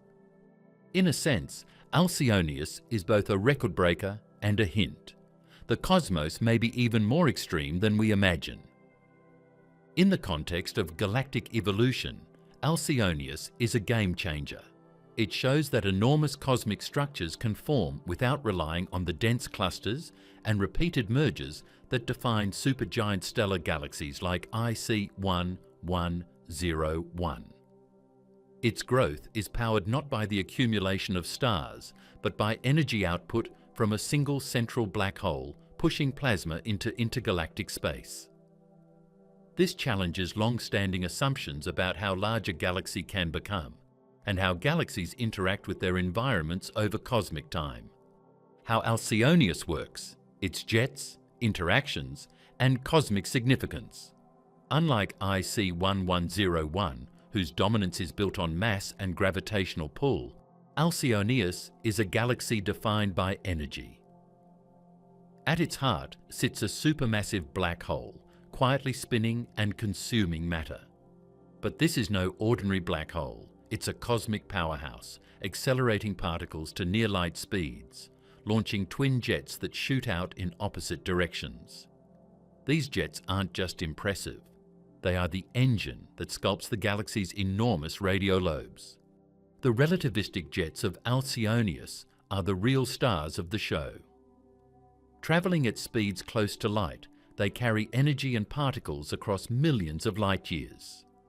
As they move, they interact with the thin gas and magnetic fields of intergalactic space, creating massive bubbles of plasma. These bubbles, known as radio lobes, are what make Alcionius so truly enormous. Unlike stars, which remain gravitationally bound to a galaxy, the plasma in the lobes is free to expand, stretching the influence of the galaxy far beyond its visible core. The physics behind these jets is fascinating. Matter falling toward the black hole forms a hot, rapidly spinning accretion disk. Magnetic fields twist and channel some of this material along the black hole's rotational axis. Once ejected, the plasma remains collimated over enormous distances, forming narrow, energetic streams that eventually balloon into the vast lobes. Every twist, knot, and hotspot in the lobes is a record of the black hole's activity over millions of years, a timeline of energy, motion, and cosmic influence. One of the most mind-blowing aspects of Alcionius is its scale compared to its environment. It doesn't live in a dense cluster like IC 1101, where repeated mergers drive growth. Instead, it occupies a relatively isolated corner of the universe with minimal interference from neighbouring galaxies. This lack of crowding allows its jets to expand nearly unimpeded, inflating lobes that dwarf the galaxy's visible stars. In this sense, Alcionius shows that size isn't only about mass or mergers, it can be about how energy propagates in space. The lobes themselves are dynamic, plasma spirals along magnetic fields, emitting synchrotron radiation, which LOFAR detects in radio wavelengths. The edges of the lobes, called hotspots, are where the jets slam into the intergalactic medium, compressing gas and creating shocks that accelerate particles even further. Over tens of millions of years, these hotspots slowly move outward, pushing the lobes to their enormous final size. Watching a radio galaxy like Alcionius is like watching a cosmic engine at work, a process that stretches across time and space in ways humans can barely comprehend. Alcionius also highlights a key lesson about how we measure galaxy size. In optical surveys, its host galaxy might appear modest, a typical elliptical, with stars spread across a few 100,000 light-years. But the true galaxy extends far beyond what our eyes can see, into the radio lobes that define its actual influence. For decades, astronomers underestimated the scale of radio galaxies for exactly this reason. They relied too heavily on starlight to define size. Alcionius forces us to rethink that definition. Size is not just stars, it's the reach of energy across the cosmos. The discovery also provides insight into cosmic feedback processes. The jets of Alcionius don't just inflate lobes, they shape the intergalactic medium. By pushing gas outward, compressing regions of the surrounding medium, and generating shocks, the galaxy can influence the future formation of stars in nearby regions. It's a type of galactic influence that goes far beyond gravity, showing that even a galaxy of modest stellar mass can wield enormous power over its surroundings. Alcionius's discovery is particularly significant because it challenges the old ceiling of galaxy size. IC 1101 had dominated that narrative for decades. Its enormous stellar mass, dense core, and gravitational dominance seem to represent the ultimate limit. But Alcionius shows that there's another way to break the scale. Instead of mass, use energy. Instead of gravity, use jets. Instead of stars, use plasma. It's a galaxy that exists on a completely different axis of cosmic growth. Another fascinating aspect is the age and evolution of Alcionius. These massive radio lobes don't appear overnight. They are the product of millions of years of black hole activity.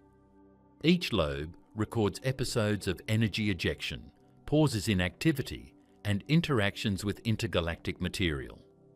By studying these lobes, astronomers can reconstruct the history of the black hole's activity, almost like reading the rings of a tree, but on a cosmic, multi-million light-year scale.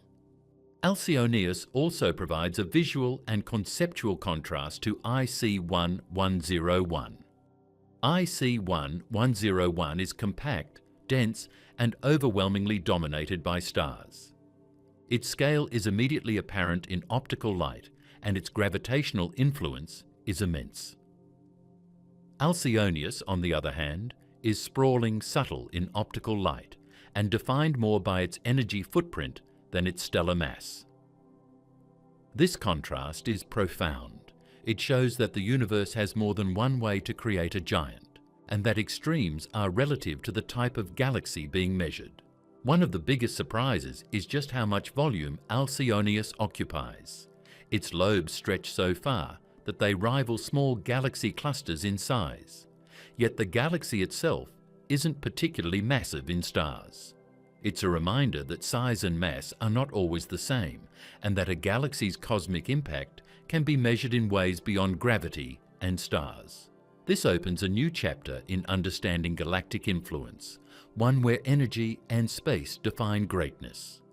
Alcionius also raises questions about the frequency of such giants.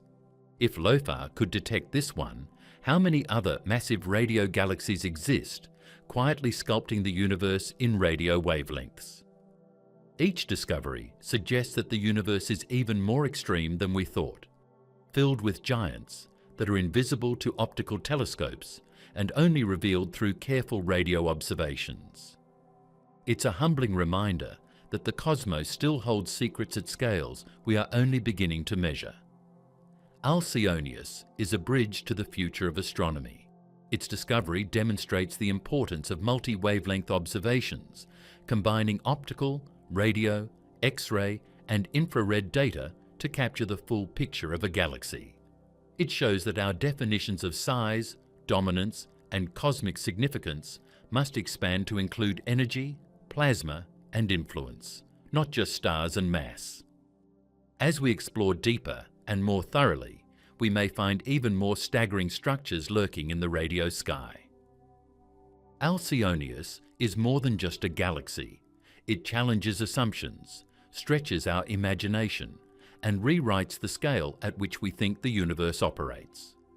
For astronomers and enthusiasts alike, it is a humbling reminder that no matter how big we think the universe is, there is always something larger, more powerful, and more extreme waiting to be discovered. Alcionius versus IC1101 comparison. When it comes to cosmic giants, the universe doesn't do one size fits all. For decades, IC1101 reigned supreme as the ultimate galactic behemoth, a supergiant elliptical so massive that it seemed to set the ceiling for how big a galaxy could get. Then came Alcionius, a revelation in radio waves, whose scale redefined everything we thought we knew about galactic extremes.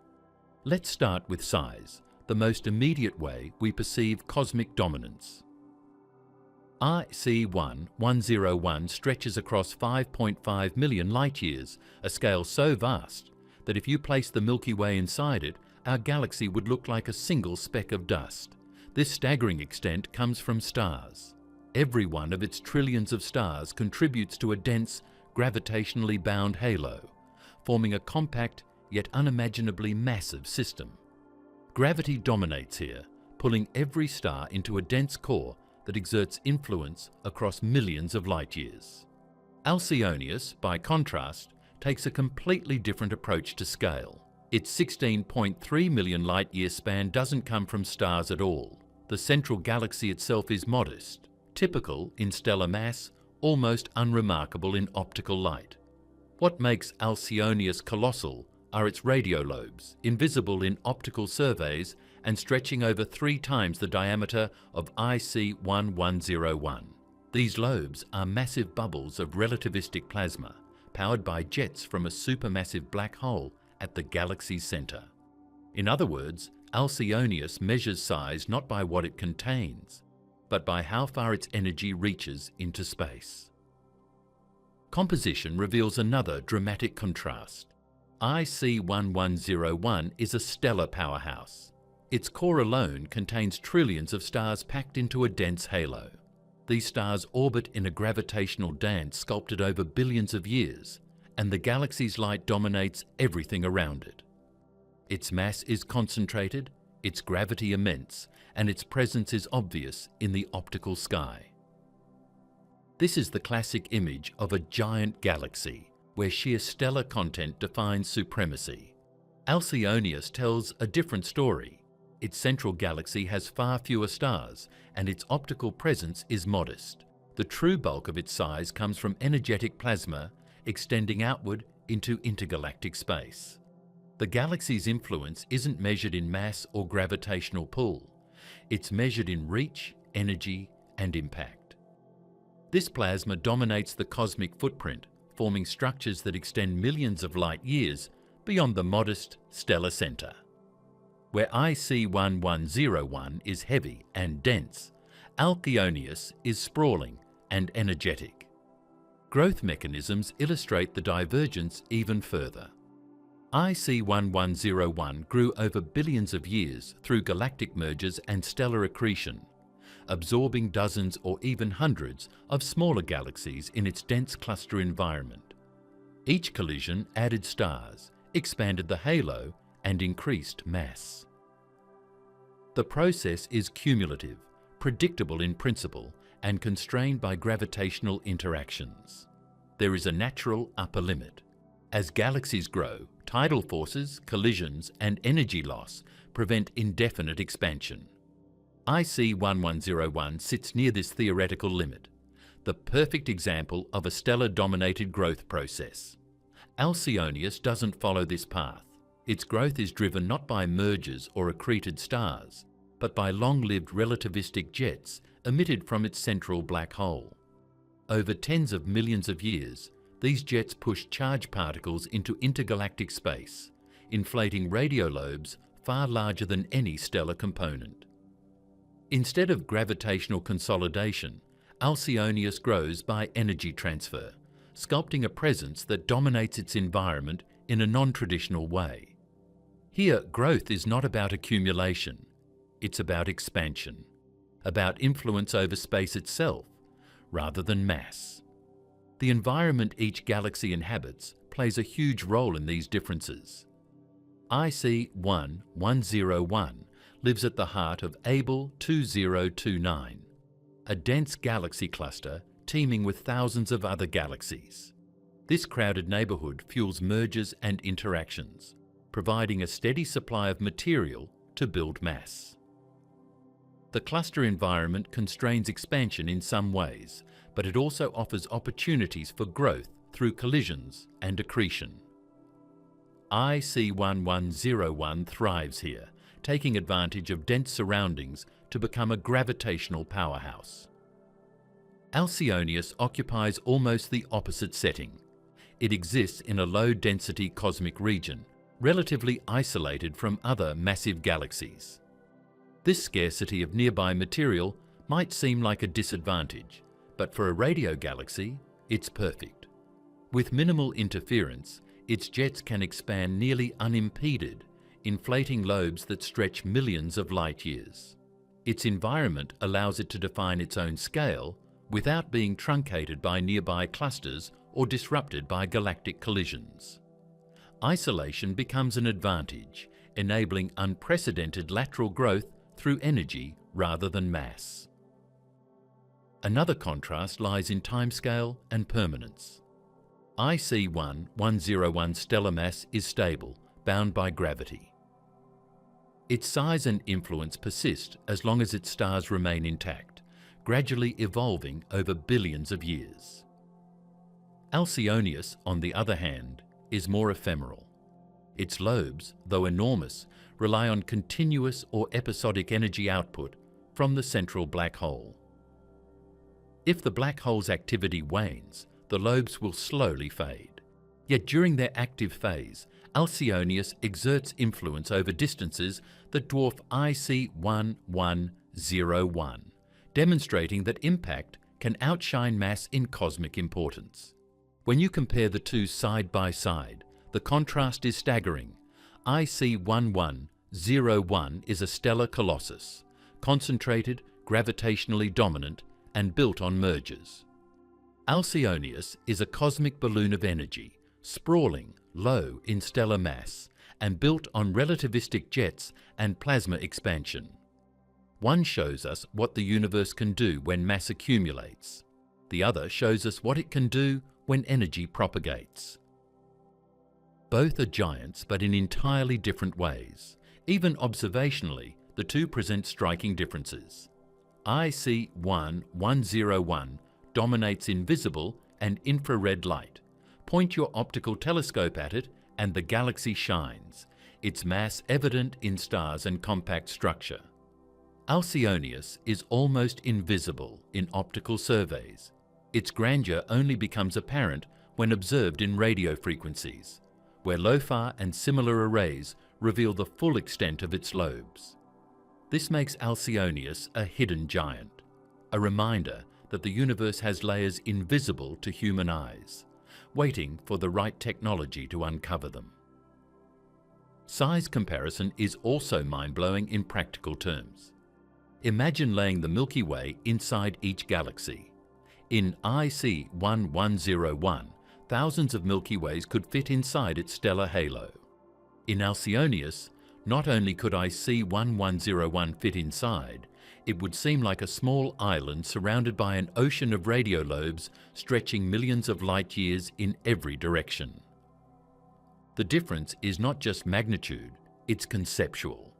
We're not comparing apples to apples, we're comparing mass to energy, stars to plasma, gravitational dominance to energetic influence. The composition of the two galaxies reinforces this. IC 1101's dense stellar halo dominates the mass budget, with dark matter providing additional gravitational pull. Alcionius' stellar component is small, almost negligible in comparison, but its lobes contain plasma energized to near-light speeds. This plasma doesn't just occupy space, it reshapes it, interacts with the intergalactic medium, and leaves a signature that can be detected millions of light years away. In this sense, Alcionius redefines what it means to be a giant, not by what it contains, but by what it projects into space. Considering growth and evolution, IC1101 represents the traditional model of galactic upper limits. Astronomers could predict its growth path, its stellar mass accumulation, and its gravitational influence. Alcionius is a cosmic wildcard. Its scale is defined by energetic processes that can vary over millions of years, by interactions with the sparse intergalactic medium, and by the longevity of relativistic jets. The galaxy challenges our assumptions about what constitutes size, dominance, and cosmic significance, and forces us to acknowledge that the universe produces giants in more ways than we ever imagined. The mechanics behind these giants. Let's start with IC1101, the classic stellar titan. Its scale and mass are products of a dense, violent environment. At the heart of the Abell 2029 galaxy cluster, IC1101 is surrounded by thousands of smaller galaxies. This crowding is a recipe for growth through mergers. Over billions of years, IC1101 has absorbed dozens, possibly hundreds, of smaller galaxies, their stars and dark matter incorporated into its own halo. Each merger adds gravitational energy, thickens the stellar halo, and expands the galaxy's radius. The result is a galaxy so massive that its gravitational influence dominates the cluster, shaping the orbits of neighbouring galaxies and anchoring the cluster's mass distribution. The physics here is straightforward but extreme. Each infalling galaxy loses energy through dynamical friction, slowing down as it moves through IC1101's dark matter halo. Stars are stripped from their original orbits and added to IC1101's halo, building up an enormous stellar reservoir. Over time, the galaxy develops a dense central core and a massive, diffuse outer halo, reaching over 5.5 million light-years in stellar extent. The galaxy's mass creates an immense gravitational well, influencing not only stars, but hot gas in the cluster's intracluster medium, slowing its cooling and shaping the cluster's evolution. Now, contrast this with Alcionius, whose dominance doesn't rely on mass or mergers, but on powerful energy flows. The galaxy's central black hole generates relativistic jets, accelerating particles to nearly the speed of light. These jets punch through the galaxy, extend far beyond the stellar core, and inflate radio lobes that reach 16.3 million light-years across. Unlike IC1101, the gravitational pull of stars is negligible in determining the galaxy's size. Here, energy, not mass, defines cosmic dominance. The jets of Alcionius are fascinating for multiple reasons. First, they travel through a low-density intergalactic environment, allowing them to expand unimpeded. This isolation is crucial. Dense regions could disrupt or confine the jets. As particles spiral along magnetic field lines, they emit synchrotron radiation, which is how LOFAR and other radio telescopes detect the full extent of the lobes. These lobes act like billboards of energy, marking the galaxy's presence across a volume of space that dwarfs many stellar giants. Second, the jets are dynamic structures. They terminate in hotspots, where the plasma collides with the surrounding medium, creating shocks and accelerating particles further. Over millions of years, the lobes expand, fade, and sometimes inflate even further if the black hole continues its activity. In this sense, Alcionius is alive, continuously shaping space around it, unlike IC1101, which is dominated by static stars whose orbits change only slowly over billions of years. Environmental differences amplify these contrasts. IC1101's dense cluster provides both fuel and constraints. Mergers drive growth, but the surrounding galaxies and intracluster medium limit how far the stellar halo can expand. Alcionius, in contrast, exists in a low-density cosmic void, which lets its jets travel across millions of light years without significant interference. The difference is profound. IC 1101's environment produces massive, dense, gravitationally dominant galaxies, while Alcionius' sparse environment produces enormous energetic structures. The comparison also highlights a shift in how astronomers define size and dominance. IC 1101 is large because of mass. Its trillions of stars and dense core create a gravitational powerhouse. Alcionius is large because of energy. Its radio lobes extend farther than IC 1101's halo, yet the stellar mass is modest. These differences force astronomers to think beyond traditional optical measures and consider multi-wavelength influence as a way of measuring galactic scale. Another key point is the time dimension. IAC 1101's stellar halo is stable. Once the stars are in place, the structure remains relatively unchanged over billions of years. Alcionius lobes, however, are transient. They require continuous or episodic black hole activity to maintain brightness. When the jets weaken or stop, the lobes slowly fade, though the physical plasma structures can persist for tens of millions of years. This makes Alcionius a dynamic giant, whose scale is a function of energy production and time, not cumulative mass. The contrast extends to cosmic influence. IC 1101 shapes its cluster gravitationally. Its mass governs the motions of nearby galaxies, stabilizes the cluster's core, and even affects the flow of hot gas between galaxies. Alcionius, by contrast, shapes its surroundings energetically. Its jets displace intergalactic gas, create shocks, and magnetize vast regions of space. In other words, IC 1101 exerts influence by pulling things in. Alcionius exerts influence by pushing energy out. Both are dominant, but in radically different ways. Visualizing the two side by side is staggering. Imagine placing IC 1101 at the center of Alcionius. The dense stellar halo of IC 1101, already mind-boggling in size, would be dwarfed by the plasma lobes stretching far beyond. In optical light, IC 1101 dazzles, a brilliant sphere of stars. Alcionius, in optical light, appears modest, almost unremarkable.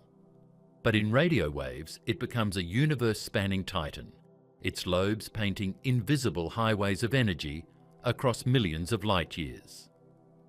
This comparison also highlights the diversity of cosmic giants. For decades, IC 1101 set the standard. Mass equals size, gravitational pull equals influence. Alcionius shatters that assumption.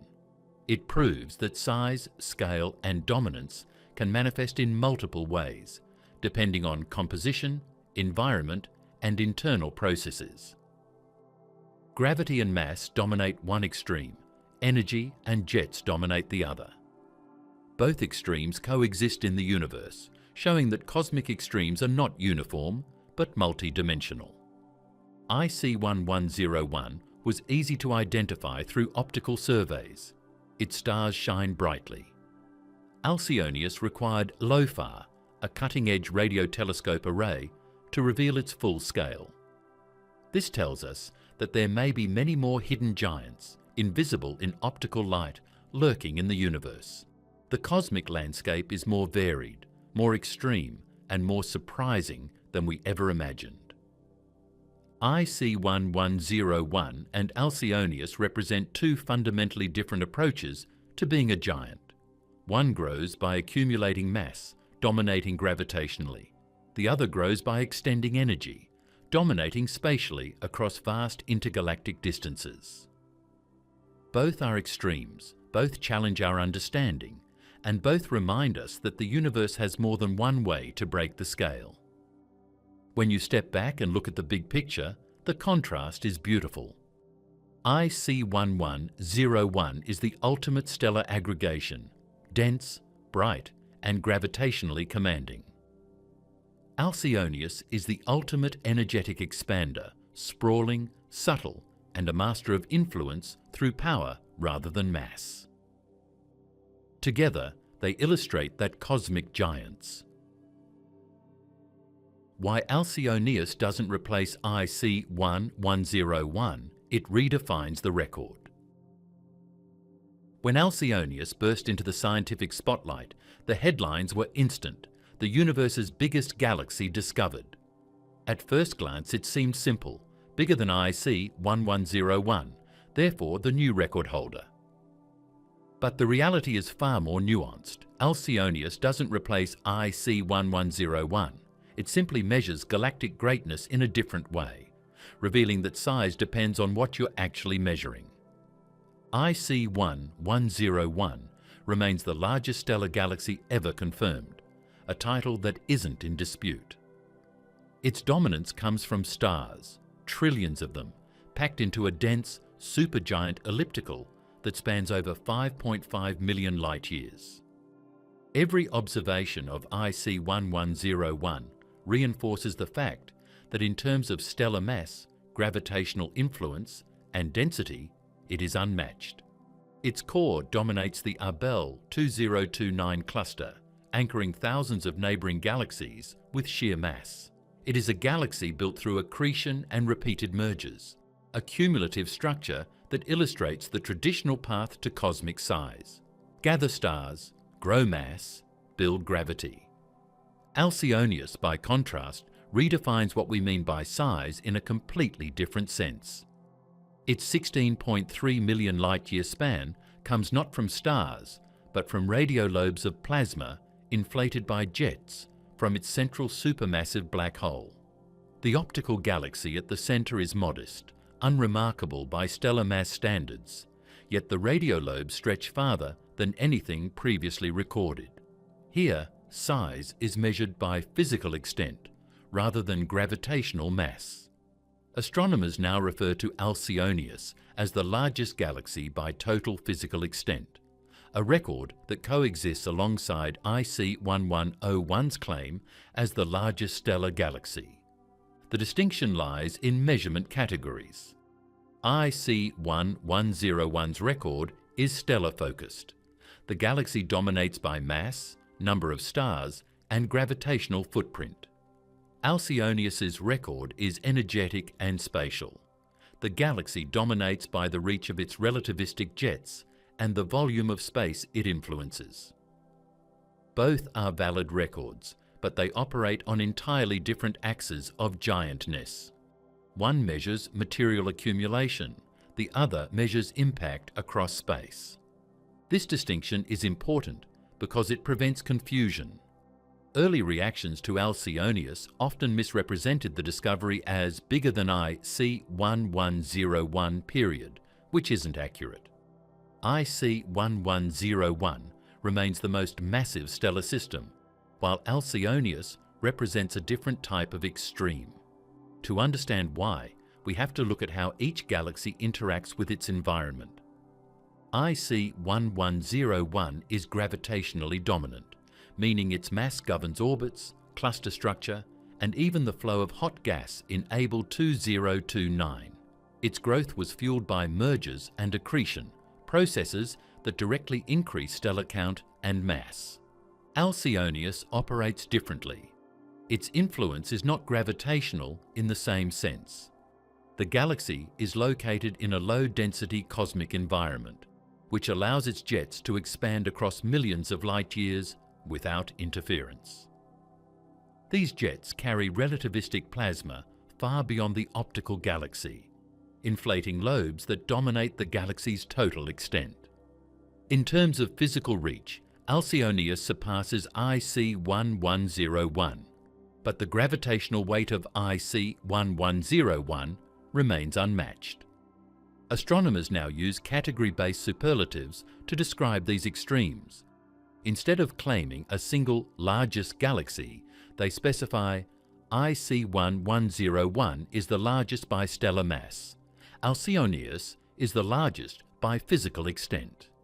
This approach acknowledges that the universe produces giants in multiple ways. Some grow by stacking stars and mass. Others grow by propagating energy and plasma. Both extremes represent legitimate records within their own domains. Looking at the numbers reinforces this distinction. IC 1101 stellar halo is dense and compact, with trillions of stars packed into a core that exerts gravitational influence over millions of light years. Alcionius's core, by contrast, is modest, perhaps only comparable to a small elliptical galaxy in mass. Its size dominance comes entirely from the lobes, which are detectable because they emit low-frequency radio waves across an enormous volume of space. The galaxy's true footprint, in terms of light years covered, far exceeds IC 1101, but this footprint is defined by energy, not stars. The physics behind these measurements is equally important. IC 1101 stellar size is constrained by the mechanics of galactic mergers and gravitational interactions. There is a natural ceiling to how many stars a galaxy can accumulate before tidal forces, collisions, and energy loss prevent further growth. Alcionius faces no such limit in the same way. Its jets can extend as far as the environment allows, meaning the size of the galaxy depends on space available for the plasma lobes to inflate, rather than cumulative stellar mass. Understanding this distinction requires rethinking what we mean by galaxy. Traditionally, galaxies were defined by stars, gas, and dark matter. IC 1101 fits this model perfectly. Alcionius forces astronomers to expand the definition to include relativistic jets and their resulting structures. It is a galaxy in every sense: the central mass, the black hole, the plasma lobes. But its scale is measured differently. Another aspect to consider is visibility. IC 1101 size is immediately apparent in optical surveys. Its stars shine brightly, and its massive halo can be directly observed with telescopes that capture visible or infrared light. Alcionius is almost invisible in optical wavelengths. Its true scale only emerges in radio surveys like those conducted with LOFAR.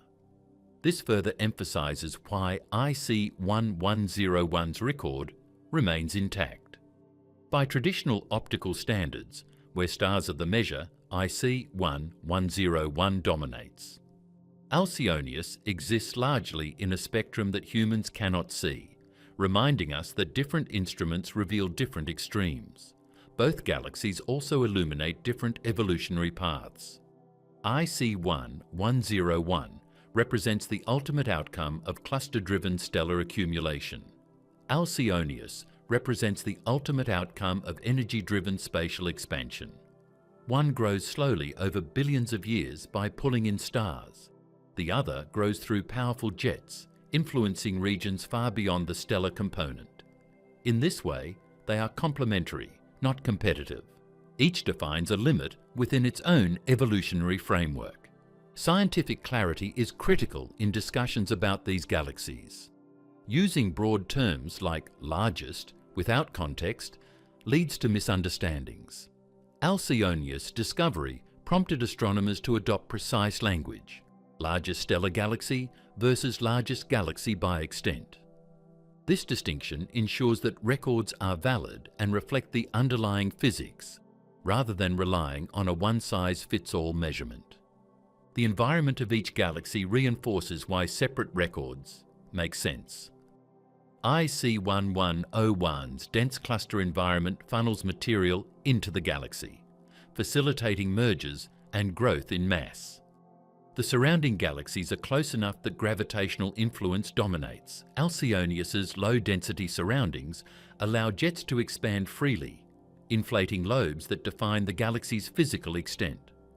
Both environments produce cosmic giants, but in fundamentally different ways. Observational techniques further highlight the need for distinction. IC 1101 can be measured and studied primarily in optical and infrared light, capturing the stellar distribution and halo. Alcionius requires radio observations, mapping the lobes and energetic structures.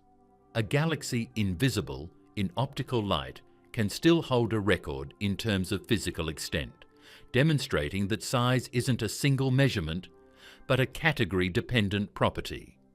The existence of both galaxies challenges assumptions about cosmic superlatives. For decades, IC 1101 was treated as the ultimate limit for galactic size. Alcionius shows that largest depends on context. Stellar mass, optical size, and gravitational influence define one record. Energetic reach and total spatial footprint define another. Both metrics are scientifically rigorous, yet fundamentally different. By recognizing these categories, astronomers can celebrate multiple extremes simultaneously. IC 1101 retains its status as the stellar heavyweight, while Alcionius earns its place as the spatially largest galaxy. They represent distinct forms of dominance in the universe, one material, one energetic. One is measured by what it contains, the other by what it projects across space. This category-based approach also impacts how astronomers search for and classify future discoveries. Giant stellar galaxies and giant radio galaxies can now be compared within their respective frameworks, avoiding misleading comparisons that might pit IC 1101 against Alcionius as if one replaces the other. Each galaxy sets a standard in its own field: mass versus extent, stars versus energy, gravity versus reach. Alcionius' energetic mechanisms, IC 1101's gravitational dominance, and how these differences define separate records. Alcionius stands out not because of what it contains, but because of what it projects across space. The central engine powering this galaxy is a supermassive black hole whose activity produces twin relativistic jets.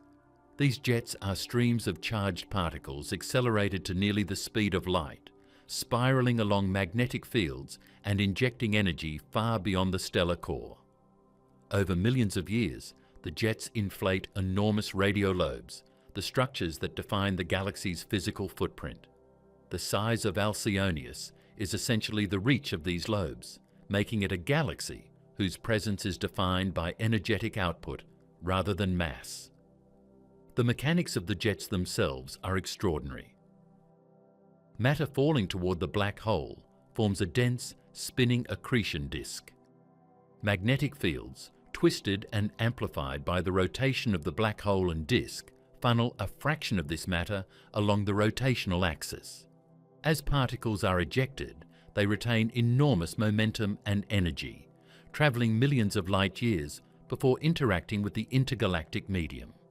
At these distances, the plasma spreads, forming lobes detectable in low-frequency radio waves, invisible in optical surveys. The process is continuous yet variable. Jets flare and fade, creating hotspots at the lobe's edges where the plasma collides with surrounding gas, producing shocks that accelerate particles even further. Alcionius's growth is determined not by mergers, but by jet longevity and environmental openness. In low-density regions, the intergalactic medium offers minimal resistance, allowing the lobes to expand in nearly straight trajectories over vast distances. There is no equivalent in gravitational terms. The stars themselves do not expand to these scales. The galaxy's physical extent is therefore a direct measure of its black hole's energetic output, combined with the surrounding space's ability to accommodate the lobes. The farther the lobes can push, the larger the galaxy appears.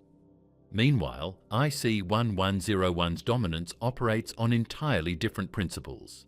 Its growth relies on gravity-driven accumulation. Sitting at the center of the Abel 2029 cluster, it attracts surrounding galaxies, stripping stars, and dark matter to expand its dense stellar halo. This accumulation produces a gravitational footprint that determines orbits within the cluster, influences hot intracluster gas, and stabilizes cluster structure. IC 1101's massive halo also slows infalling matter, making mergers more efficient in terms of mass transfer, creating a dense and stable core that remains dominant for billions of years. This contrast highlights a fundamental difference in galaxy architecture.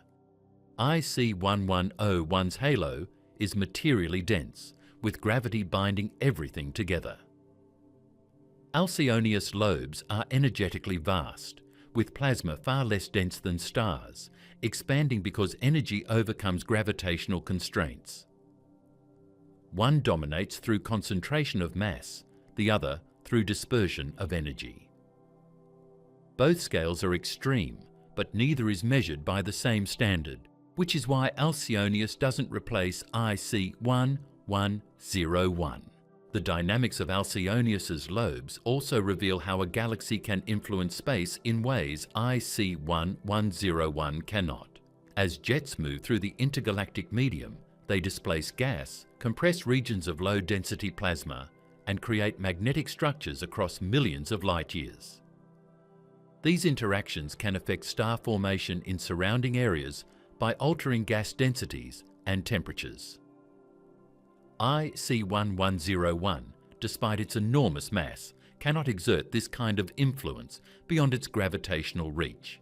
Its impact is local to the cluster, while Alcionius imposes changes on a vast, otherwise low-density cosmic region. Timeframes play a role in distinguishing the two extremes. IC1101's stellar halo evolves slowly. The accumulation of stars, dark matter, and gravitationally bound gas proceeds over billions of years in a cumulative, predictable manner. Alcionius's lobes evolve dynamically. The jet's activity fluctuates, creating periods of expansion, stagnation, or partial fading. Hotspots migrate along the lobe edges, energy dissipates, and plasma spreads, all on timescales of millions of years. This introduces temporal variability to Alcionius size, whereas IC1101's size is relatively static once its halo is established. Another striking difference is observational perspective.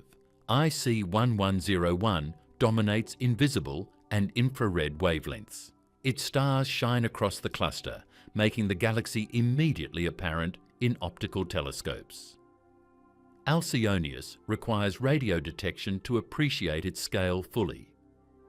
Surveys like LOFAR revealed the full extent of the lobes, showing that physical influence can exist far beyond what the eye sees. This has prompted astronomers to refine classification systems, using multiple wavelength regimes to measure different forms of giantness. The physical processes shaping each galaxy also underscore why they occupy separate categories.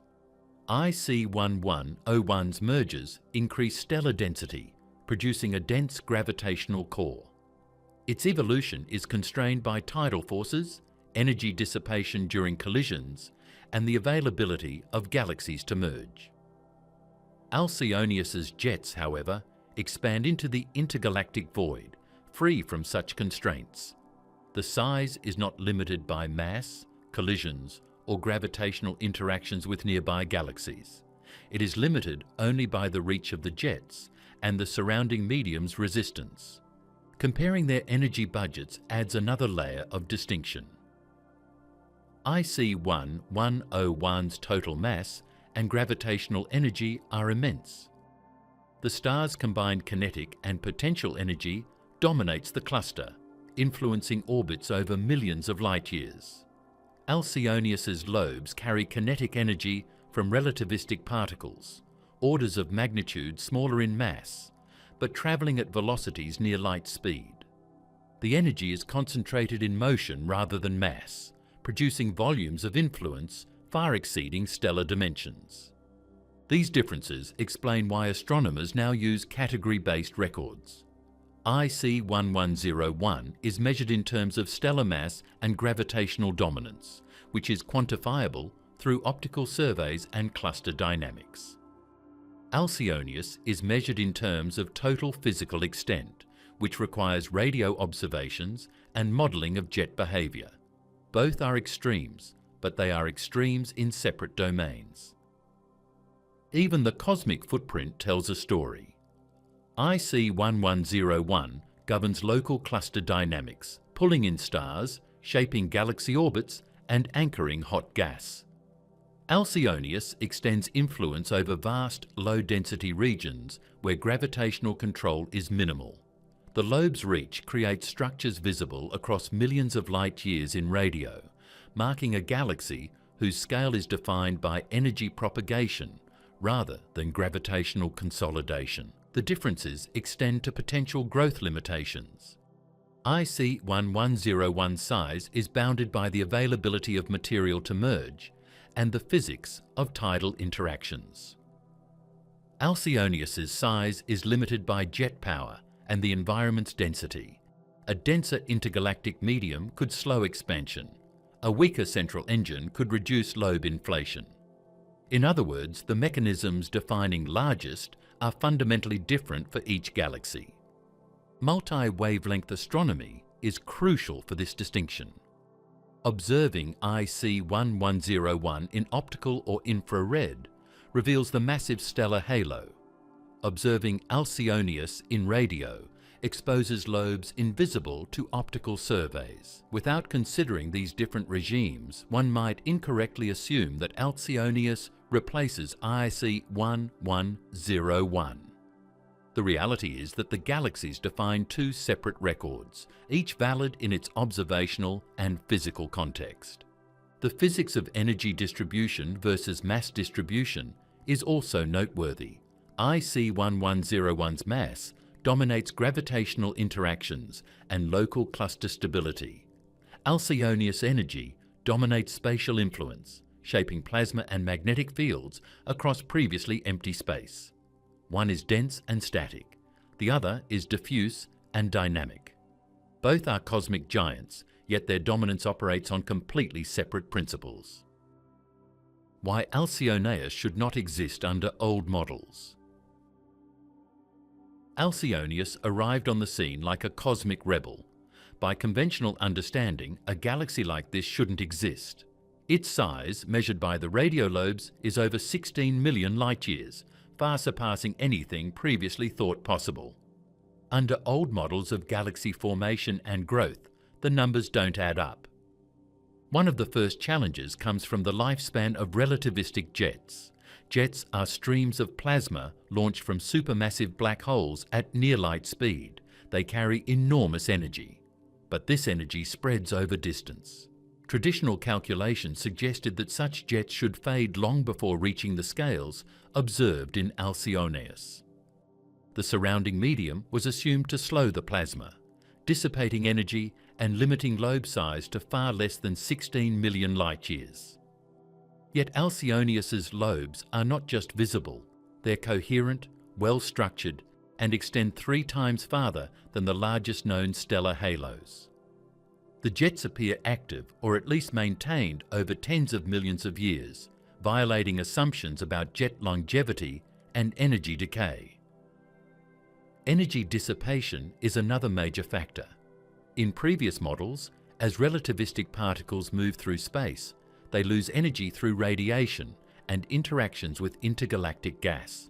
The expectation was that radio lobes would dim quickly and lose definition over vast distances. Calculations predicted maximum extents of a few million light-years, nowhere near what we see in Alcionius. The galaxy demonstrates that energy can remain concentrated over distances far greater than previously assumed, forcing scientists to reconsider the efficiency of plasma propagation and magnetic field confinement. Environmental resistance was also miscalculated in traditional models. Dense regions, cosmic filaments, and intergalactic gas were expected to slow down and disrupt jets, limiting their reach. Yet Alcionius exists in a relatively low-density region where the jets have pushed through millions of light-years without fragmentation. The galaxy highlights that intergalactic medium density and jet environment interactions were underestimated, showing that jets can remain structured even when extending across enormous voids.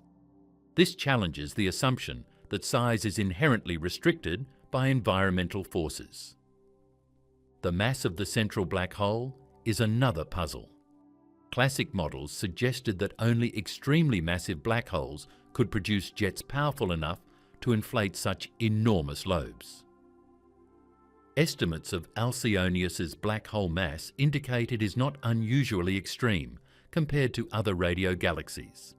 This means the jet's extraordinary reach cannot be fully explained by black hole size alone.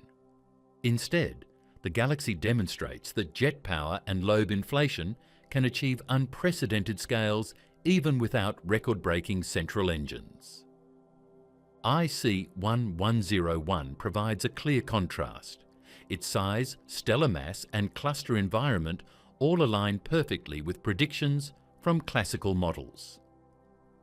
Supergiant elliptical galaxies grow over time by mergers and accretion, reaching limits dictated by gravitational physics, tidal forces, and energy loss during collisions.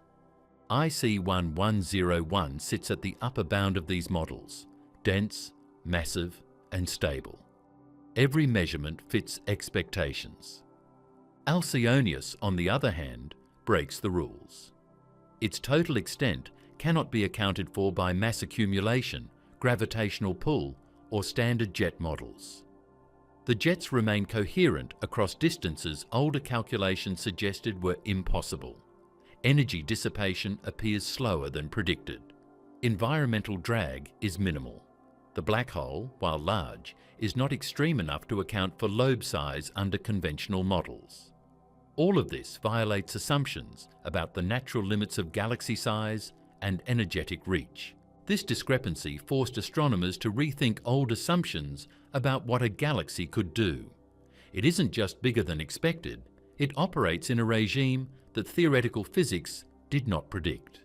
Jet behavior, plasma dynamics, and environmental resistance all needed recalibration. Classical upper limits on radiolobe expansion no longer applied.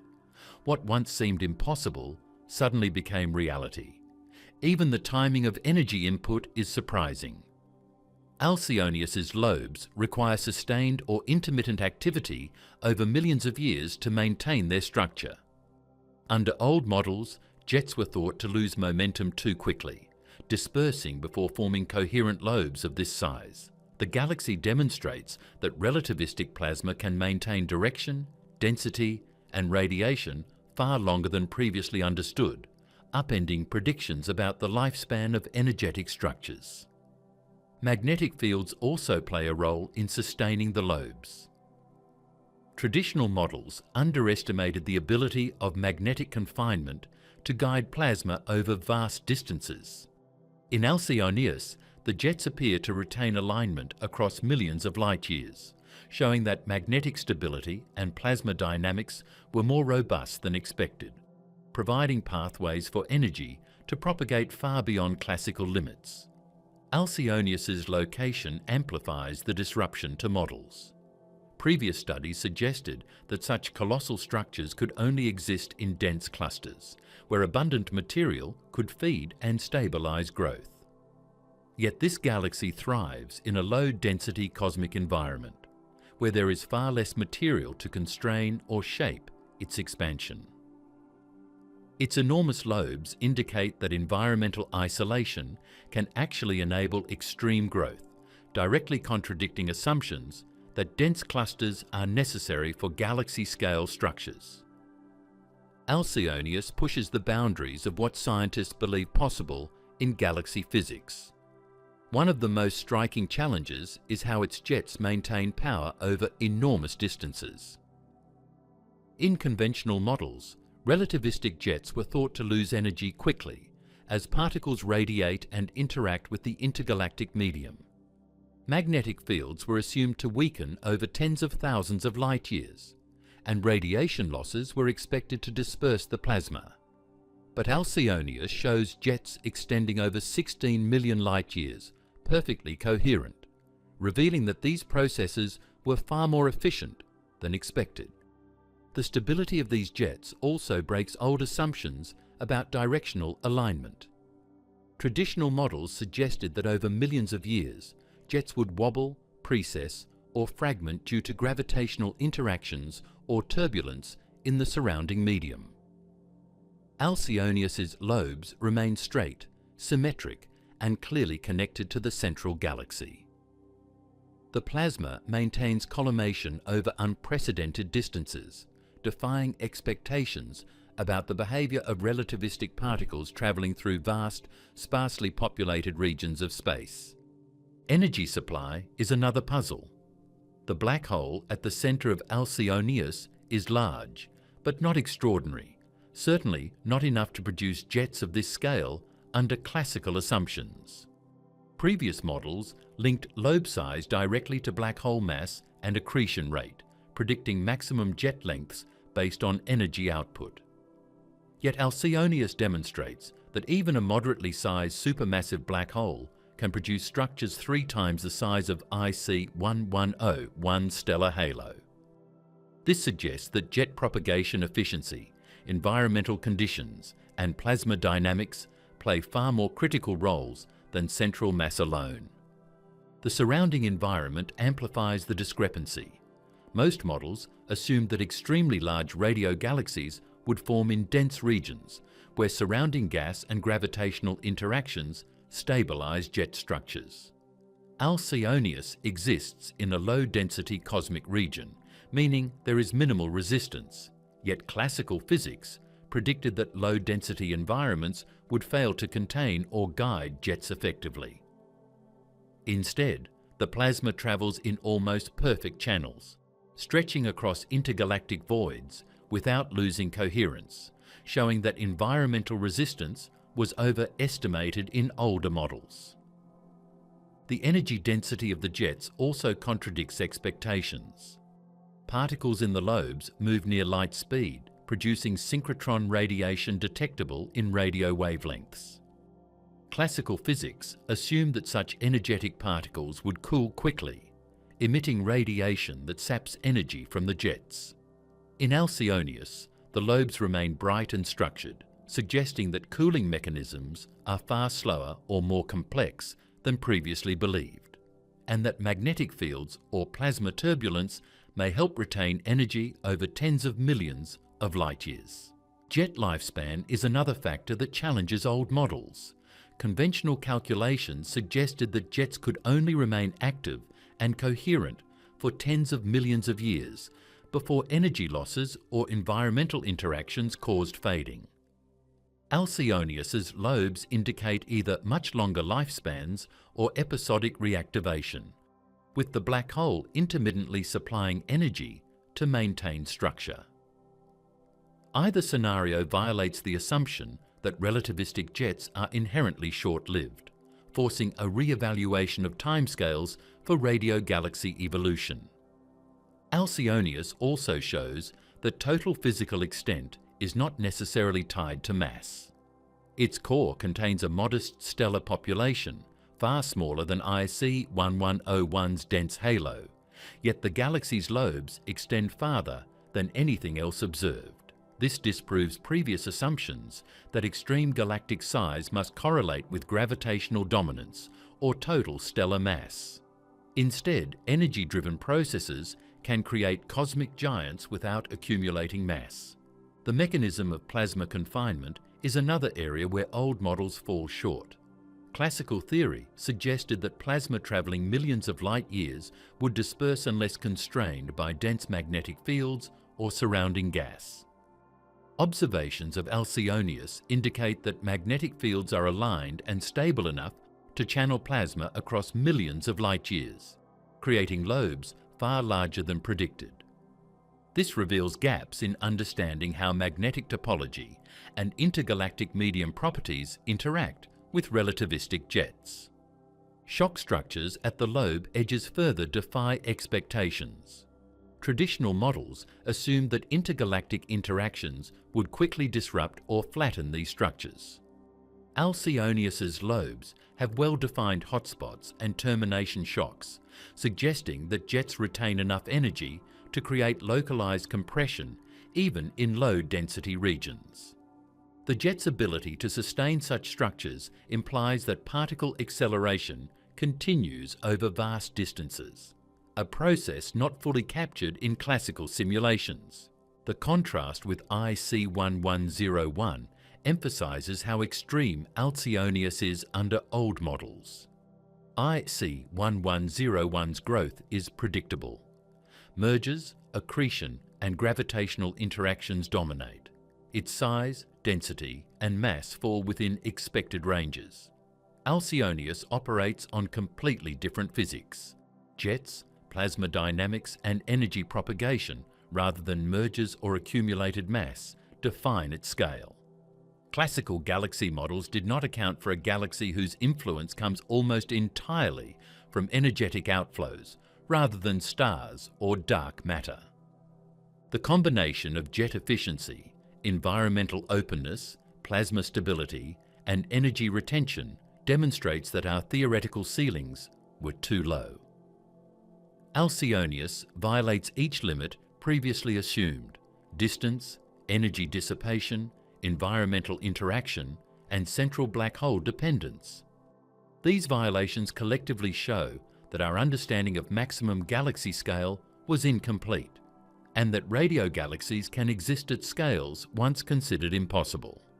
Observationally, Alcionius's discovery also points to the importance of radio surveys in redefining galaxy extremes. Prior to LOFAR, its scale remained invisible in optical light. Without low-frequency radio observations, astronomers would have assumed the galaxy's size matched its modest stellar core. This highlights a flaw in old models. Relying solely on stellar mass and optical extent underestimates the true physical footprint of certain galaxies. The galaxy's environment contributes further challenges. Classical theory expected that enormous structures would form in dense regions with stabilizing gravitational fields.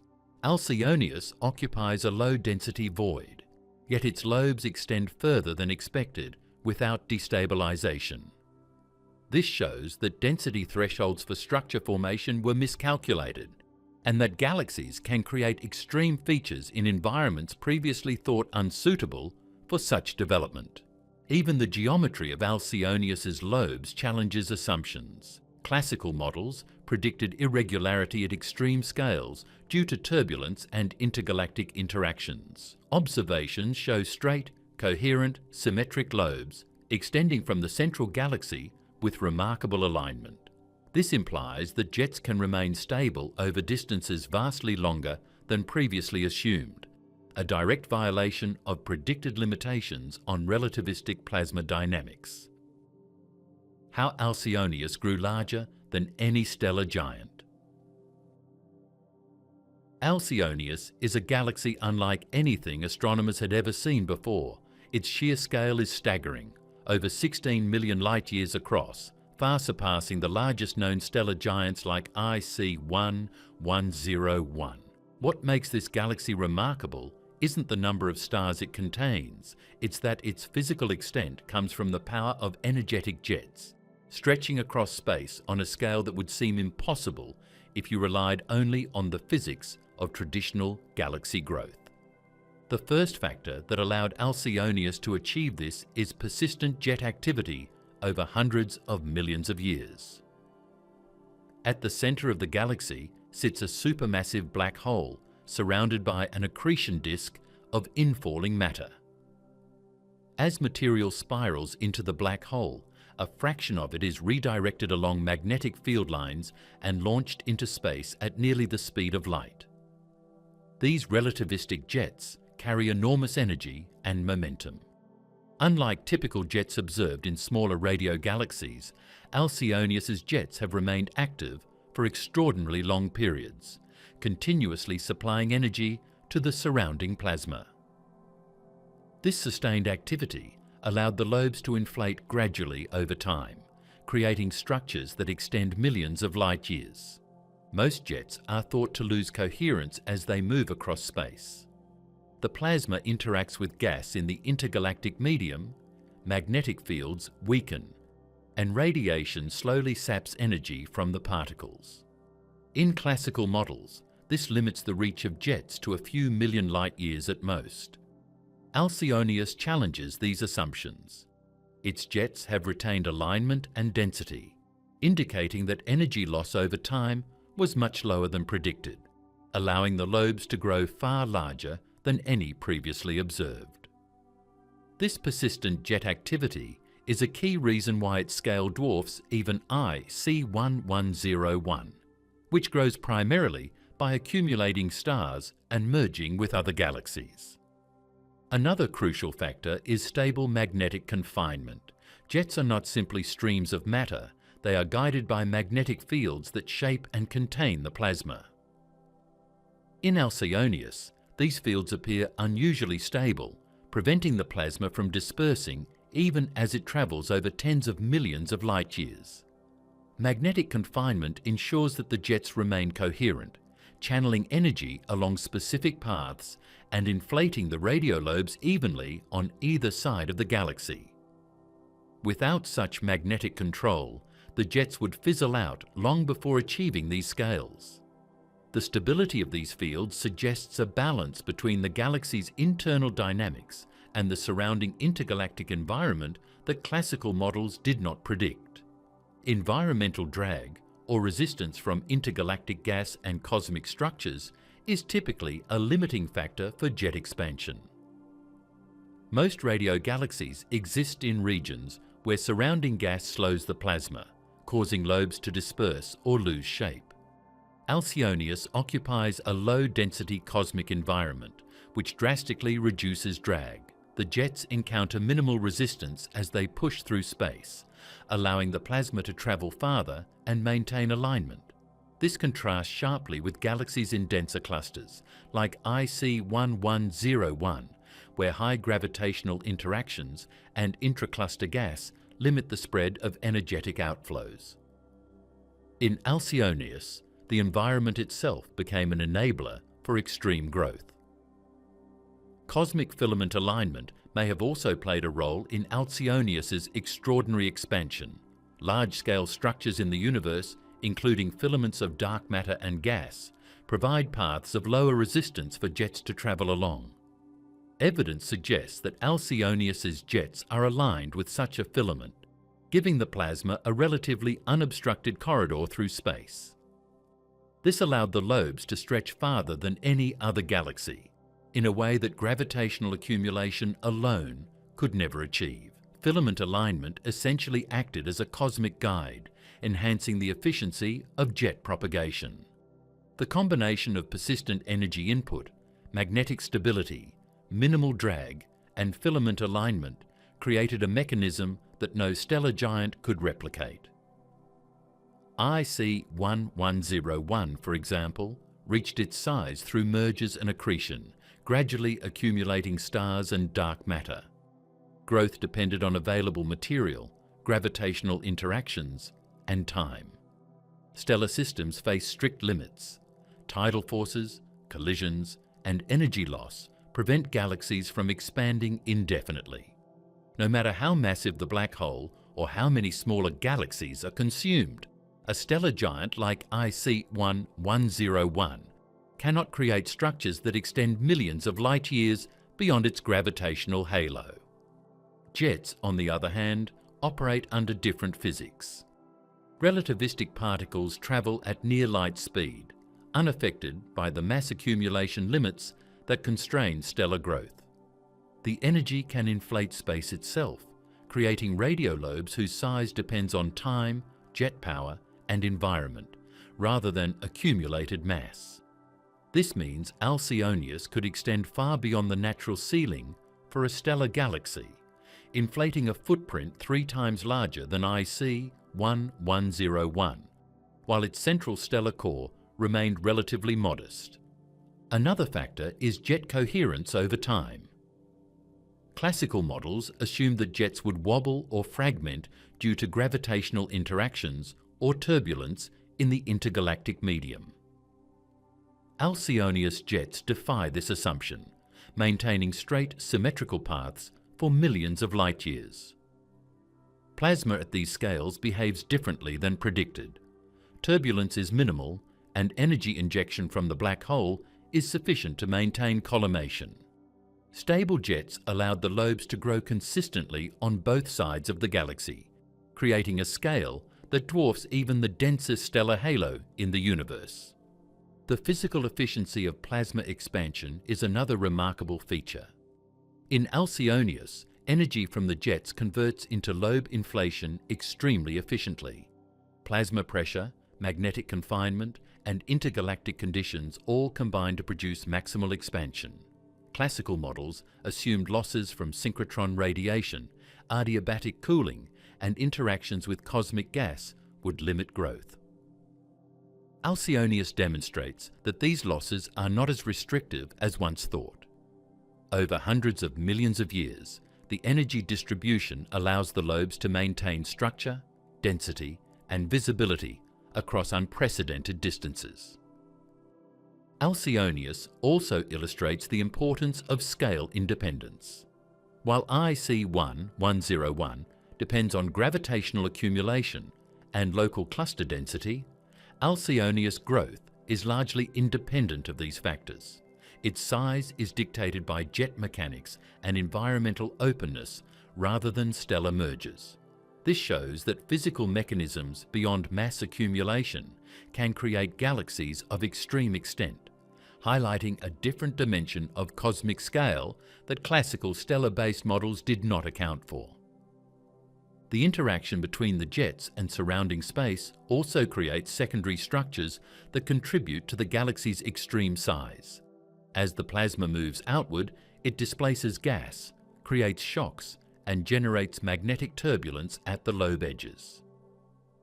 These interactions propagate energy farther into the intergalactic medium, extending the effective reach of the galaxy. Unlike IC1101, where size is tied to stars bound by gravity, Alcionius's size is enhanced by the energy it deposits along the way, inflating its influence across empty regions of space. Stellar giants grow over billions of years through gradual accretion. Alcionius's jets operated over hundreds of millions of years, maintaining enough energy to inflate lobes beyond previous predictions. Time, combined with favorable environmental conditions, allowed the galaxy to reach scales that no stellar mechanism could achieve.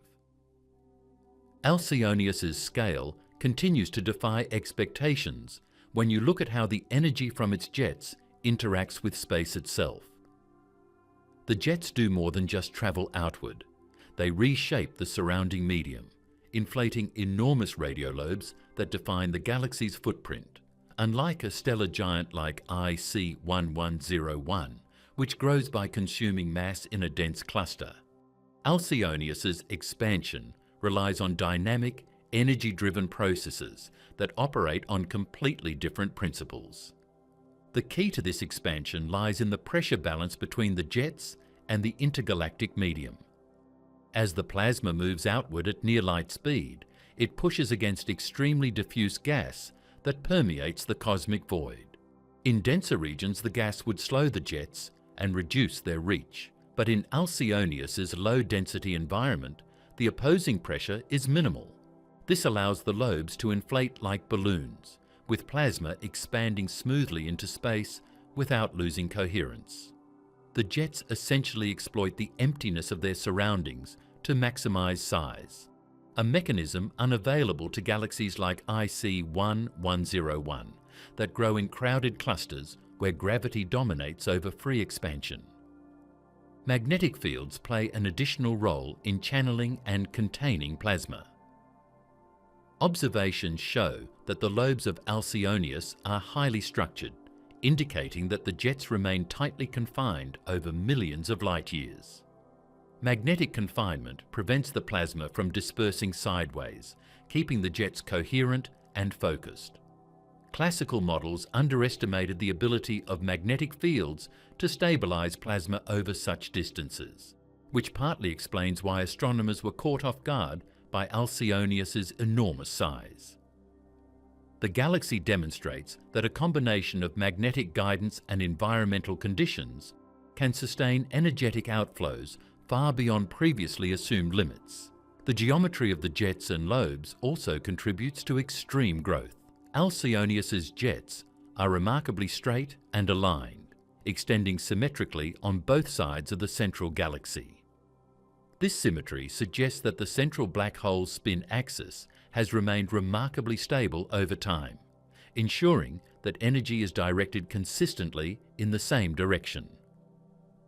The steadiness of the axis, combined with the absence of disruptive forces, allows the lobes to maintain a coherent structure as they expand, which in turn pushes the galaxy's physical footprint to unprecedented scales.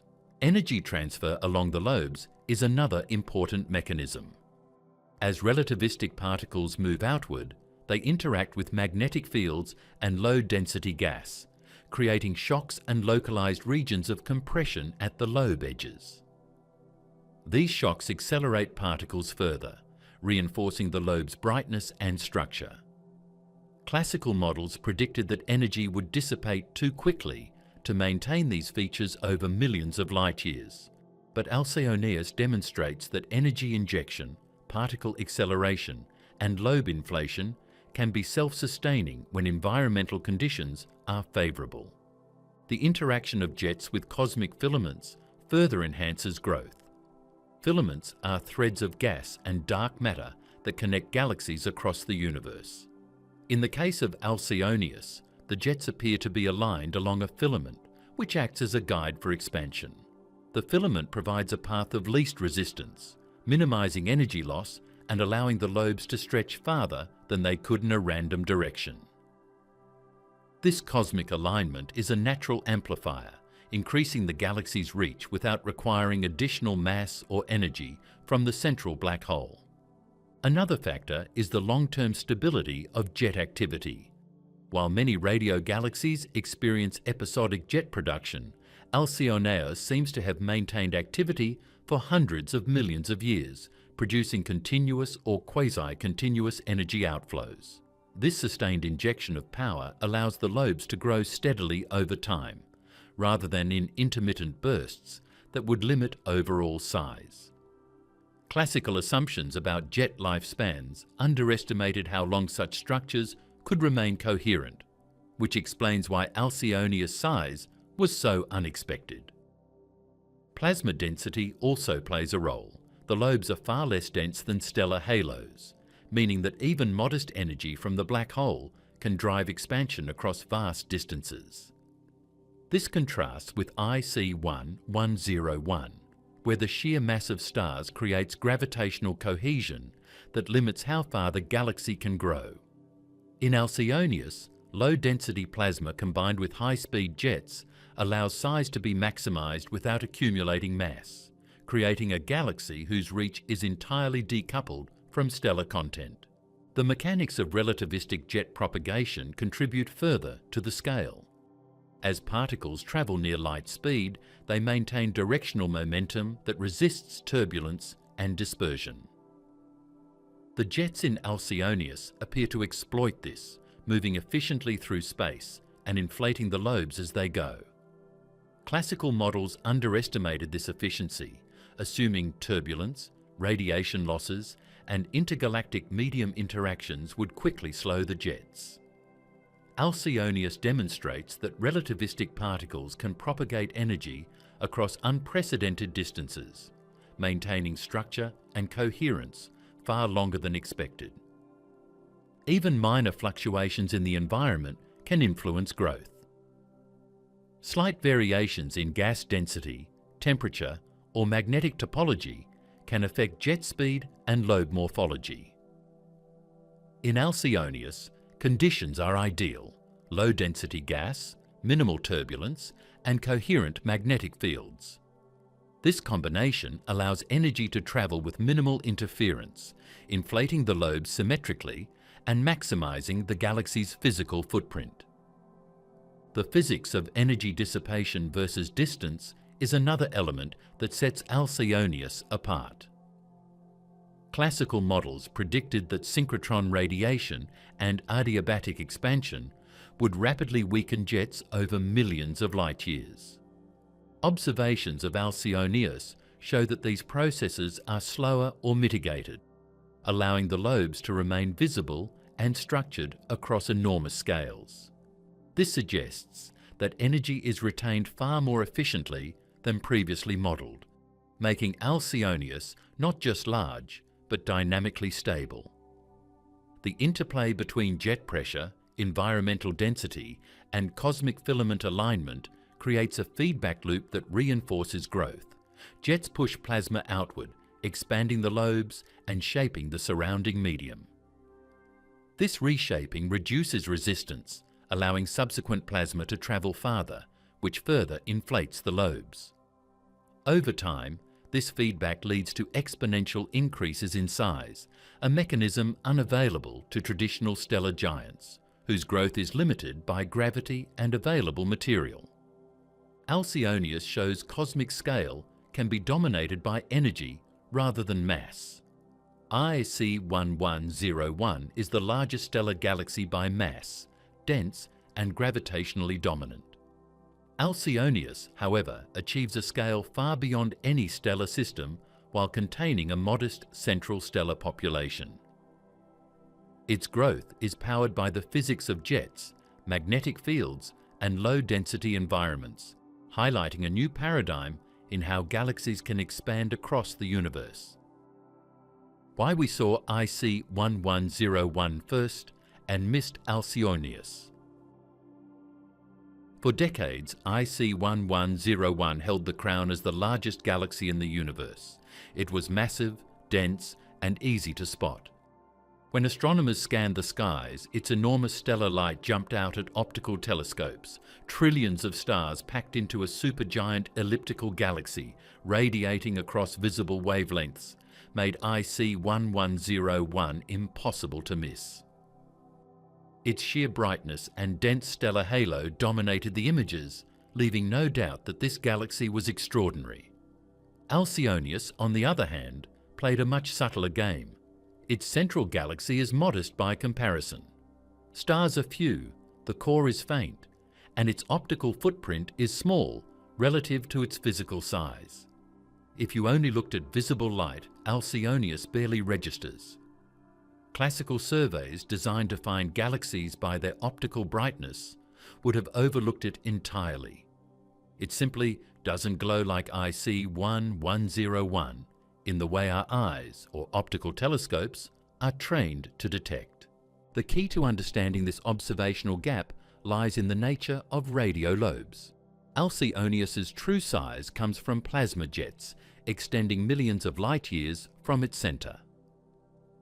These lobes are enormous, but they're also diffuse and faint, spreading their energy over an immense volume.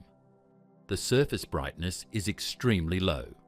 Traditional radio surveys lack the sensitivity to detect such large, faint structures. The jets may carry immense energy, but the radiation per unit area is tiny, making it nearly invisible against the background of the universe. Optical surveys favor dense concentrations of stars because photons from individual stars accumulate to create a bright signal.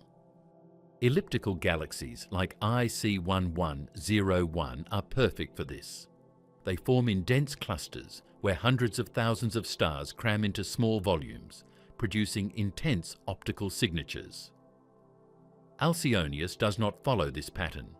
Its mass is concentrated in the central galaxy, while its lobes are composed of highly energetic plasma, not stars. From an optical standpoint, it barely exists. Astronomers looking at the sky in visible light were effectively blind to its enormous extent. Surface brightness limits also played a role. Telescopes have thresholds for detecting faint objects. Even when pointing at the right region of the sky, very diffuse emission can fall below these limits, making objects invisible unless exposure times are long and instruments are optimized for low surface brightness detection.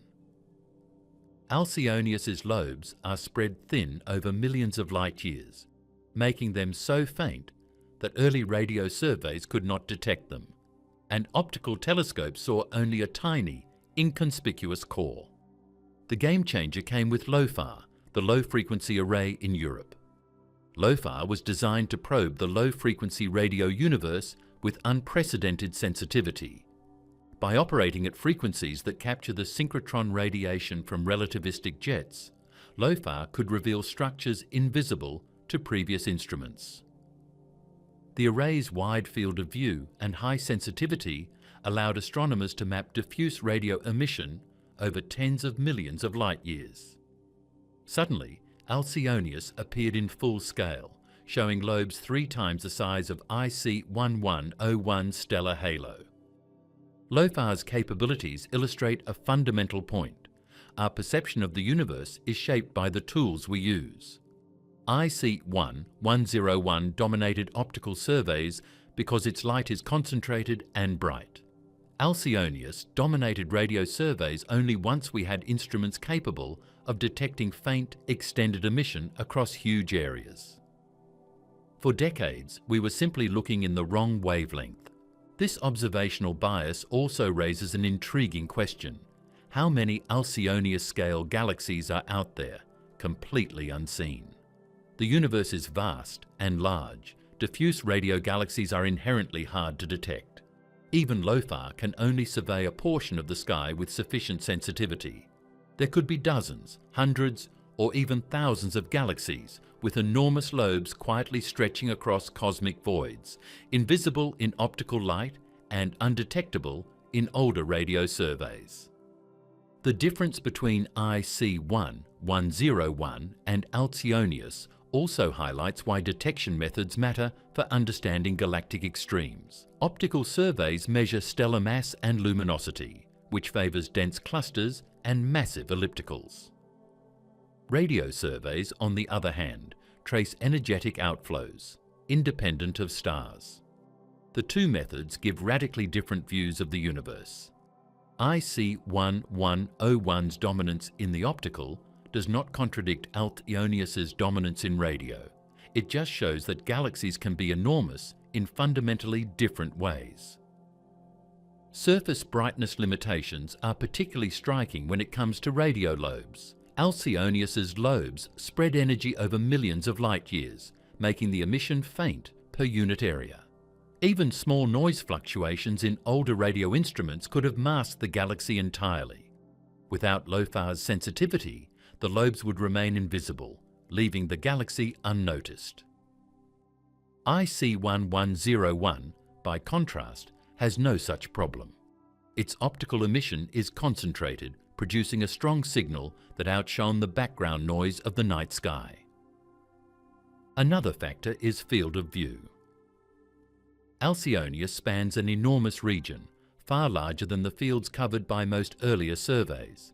A traditional radio telescope, looking at a single patch of sky, may capture only a fragment of the lobes, mistaking them for separate sources or ignoring them entirely. LOFAR's wide-field imaging allowed the full extent to be mapped in one shot, revealing the true size and connecting the lobes to a single central galaxy. Without this, the enormous scale would remain hidden. The contrast also illustrates selection effects in galaxy catalogues. Optical catalogues tend to overrepresent dense, luminous galaxies because those are easier to detect and measure. Radio catalogues were historically biased toward brighter, more compact radio sources. Alcionius evaded both types of detection. Its central galaxy is faint optically, and its radio lobes are faint and diffuse. Only with advanced instruments designed to capture large-scale, low-brightness emission could it be fully recognized. LOFAR didn't just detect Alcionius, it forced a rethinking of how we classify galaxy size. IC 1101 remains the largest by stellar content, but Alcionius is now the largest by physical extent. This distinction would have been impossible without recognizing the limitations of previous surveys. Observational bias explains why the universe seemed to have an upper size limit dictated by galaxies like IC 1101, until we looked in a new way. Finally, the discovery of Alcionius demonstrates that our picture of the cosmos is incomplete. Many galaxies that appear small in optical surveys may hide enormous radio lobes, completely changing how we measure and understand galaxy extremes. The sky is likely filled with objects whose full size has remained invisible simply because the light we are tuned to see does not tell the whole story. Alcionius shows that physical scale and stellar content can diverge drastically, and that observational tools shape our understanding of what is big in the universe. What this means for galaxy size limits. For decades, astronomers assumed the universe had natural boundaries when it came to galaxy size. The discovery of IC 1101 seemed to confirm those ideas. Its massive stellar halo, spanning over 5.5 million light-years, felt like the ultimate limit. A galaxy so dense and dominant that nothing could grow beyond it. For years, that became the reference point. The universe, it seemed, had a ceiling, a maximum scale dictated by the physics of mergers, gravitational binding, and stellar accumulation. Alcionius shatters that notion entirely. It reveals that physical size and stellar mass are not the same thing, and that a galaxy can be enormous without being packed with stars. Alcionius' central stellar population is modest, yet its radiolobes stretch over 16 million light-years, more than 3 times the size of IC 1101's halo. Suddenly, galaxy size is no longer defined solely by the number of stars or the mass contained in a cluster. The definition of big becomes multidimensional, incorporating energy transport, environment, and structural reach rather than just luminous mass. One of the key lessons is that there is no universal maximum size. Before Alcionius, models assumed that physical constraints, gravity, mergers, energy loss, tidal forces, would inevitably impose a ceiling. Stellar systems grow, but only so far before collisions, orbital decay, and energy dissipation halt further expansion. Radio galaxies, however, play by a different set of rules. Relativistic jets can transport energy across low-density regions with minimal loss. Plasma inflates vast lobes without requiring more stars. The processes that limit stellar growth don't apply in the same way to energy-driven expansion. This fundamentally changes how astronomers must think about maximum galaxy scale. The environment plays a crucial role in determining how far a galaxy can expand. Dense clusters favour mergers and mass accumulation, creating massive elliptical galaxies like IC 1101. But in low-density cosmic voids, as with Alcionius, the environment allows energy-driven structures to flourish. Jets face minimal resistance, magnetic confinement remains stable, and plasma can propagate with extraordinary efficiency. In other words, a galaxy's size is not just about how massive it is. It depends on where it sits in the cosmic web. The universe offers regions where scale is limited by gravity and mass, and other regions where scale is limited by the efficiency of energy transport. Alcionius demonstrates that both pathways exist and that stellar mass is only one part of the story. Energy transport mechanisms themselves redefine limits. Relativistic jets carry energy in ways that stars and gravity cannot. They push plasma outward at nearly light speed, inflating lobes over millions of light-years, sometimes far beyond the galaxy's gravitational halo. Classical assumptions underestimated the stability and reach of these jets, assuming energy would dissipate too quickly to form coherent structures at such scales. Alcionius proves that under the right conditions, energy can travel vast distances, creating a footprint that dwarfs even the largest stellar giants. Growth is no longer bound by mass accumulation alone. It can be powered by persistent, directed energy over cosmic timescales. This also challenges the idea of a galaxy as a strictly gravitational entity. Traditionally, the largest galaxies were defined by their mass and their ability to dominate gravitationally over a cluster or halo. IC 1101 fit perfectly into this picture, dense, massive, and capable of consuming dozens of smaller galaxies to increase its size and mass.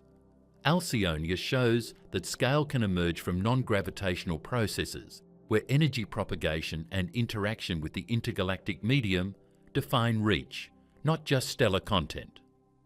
Physical size is no longer a simple function of mass. It's a product of dynamics, energy, and environmental context. Moreover, the discovery of Alcionius forces astronomers to reconsider observational biases when defining size limits. For decades, size was measured by optical extent, and brightness was equated with scale. Galaxies like IC1, 101, dense and luminous, dominated the data. Alcionius remained hidden because its lobes are faint and diffuse, visible only at low radio frequencies. Our measurements were limited not by the universe itself, but by the instruments and methods we used to observe it. Once we expanded our toolkit with arrays like LOFAR, the true scale of galaxies like Alcionius became visible, and suddenly the previous maximums no longer seemed universal. They were just a reflection of our observational window. Another shift comes in thinking about growth mechanisms. IC1101 and galaxies like it grow by mergers and accretion. Their limits are predictable. Once a galaxy has consumed its neighbours, merged with all nearby structures, or reached a size where tidal forces inhibit further growth, expansion slows. But Alcionius shows a different pathway. Its growth is not constrained by available stars or mergers, but by how long and efficiently jets can transport energy. The scale of a galaxy can now be limited by energy injection rates, magnetic stability, and the structure of surrounding space, rather than mass or gravitational reach. This opens the door to imagining galaxies whose physical size could exceed even Alcionius under the right conditions. Magnetic confinement in Alcionius highlights yet another mechanism that allows extreme scale. Jets remain tightly channeled, inflating lobes without dispersing. The universe now appears capable of producing galaxies where magnetic fields, relativistic particles, and intergalactic medium alignment collectively determine size, instead of the traditional star count limit. This principle alone rewrites the rules of cosmic growth, showing that under energy-driven processes, stellar mass and size are decoupled, and the universe can produce structures far beyond what gravitational models predicted. Filament alignment also emerges as a critical factor in redefining limits. Cosmic filaments act as natural corridors for jet propagation, providing paths of low resistance. Alcionius likely grew along such a filament, allowing plasma to expand with minimal hindrance over millions of light years. This reveals a new cosmic rule. The scale of a galaxy may be dictated as much by its orientation within the cosmic web as by the energy available from its central black hole. IC1101, bound in a dense cluster, never had the opportunity for this kind of energy-driven superexpansion. Its growth was dominated by the traditional rules of mergers and gravitational binding. Timescales also redefine limits. IC1101 grew over billions of years, slowly consuming neighbours and accreting mass. Alcionius, however, expanded via persistent jets over hundreds of millions of years. Energy-driven growth allows for enormous physical extent on timescales shorter than the full merger-driven evolution of a supergiant elliptical. This demonstrates that time, energy, and environmental conditions together set new limits, beyond the reach of classical mass-based growth models. The discovery of Alcionius finally forces astronomers to accept that size records must be context-specific. IC1101 remains the largest by stellar mass, but Alcionius redefines what we mean by physical scale. Galaxies can now be big in entirely different ways: mass-dominated versus energy-dominated, optical versus radio-defined, gravitational versus energy-propagated. Physical size is no longer a single number. It's a multi-dimensional property shaped by how the galaxy interacts with its environment, transports energy, and evolves over time. This has profound implications for cosmology. If energy-driven growth can produce galaxies like Alcionius, there may be countless other extreme objects still unseen, hidden in the radio universe or even at frequencies we haven't yet explored. The universe may contain a vast population of enormous diffuse galaxies, redefining the upper limits of cosmic structures. The concept of a largest galaxy is no longer absolute. It depends on what you measure: stars, mass, gravitational dominance, or energetic reach. Alcionius proves that our previous assumptions about galaxy size were incomplete. The new two-track model of galactic extremes. Astronomers used to think that the universe had a single way of making a giant galaxy. A galaxy grew by pulling in neighbours, consuming them, and accumulating stars until it reached its maximum possible mass. IC 1101 fit that model perfectly. It's the archetype of a stellar-dominated giant, a dense, luminous galaxy packed with trillions of stars, sitting at the centre of a massive cluster. Its size and mass made it the natural ruler of the cosmic hierarchy, a galaxy that seemed to define the ultimate limits of growth. Alcionius, however, forced scientists to recognise a second path. Its central galaxy is relatively modest, yet its physical footprint stretches over 16 million light-years, driven by radio lobes powered by relativistic jets. Here, scale is not determined by how many stars a galaxy can accumulate, but by how effectively energy can propagate through space over cosmic distances. The jets, guided by stable magnetic fields and travelling through low-density intergalactic regions, inflate lobes far beyond the gravitational reach of the stellar core. In other words, Alcionius represents an energy-dominated giant, a galaxy whose dominance is not in mass or brightness, but in physical extent. This creates a framework for understanding galactic extremes as following two distinct tracks. On the first track, galaxies grow like IC 1101, dense, luminous, and gravitationally dominant. They form in crowded clusters where frequent mergers provide a steady supply of stars. Stellar accumulation drives their growth. Energy in this track is secondary. It's generated by the stars themselves and the central black hole, but it is not the mechanism that defines the galaxy's scale.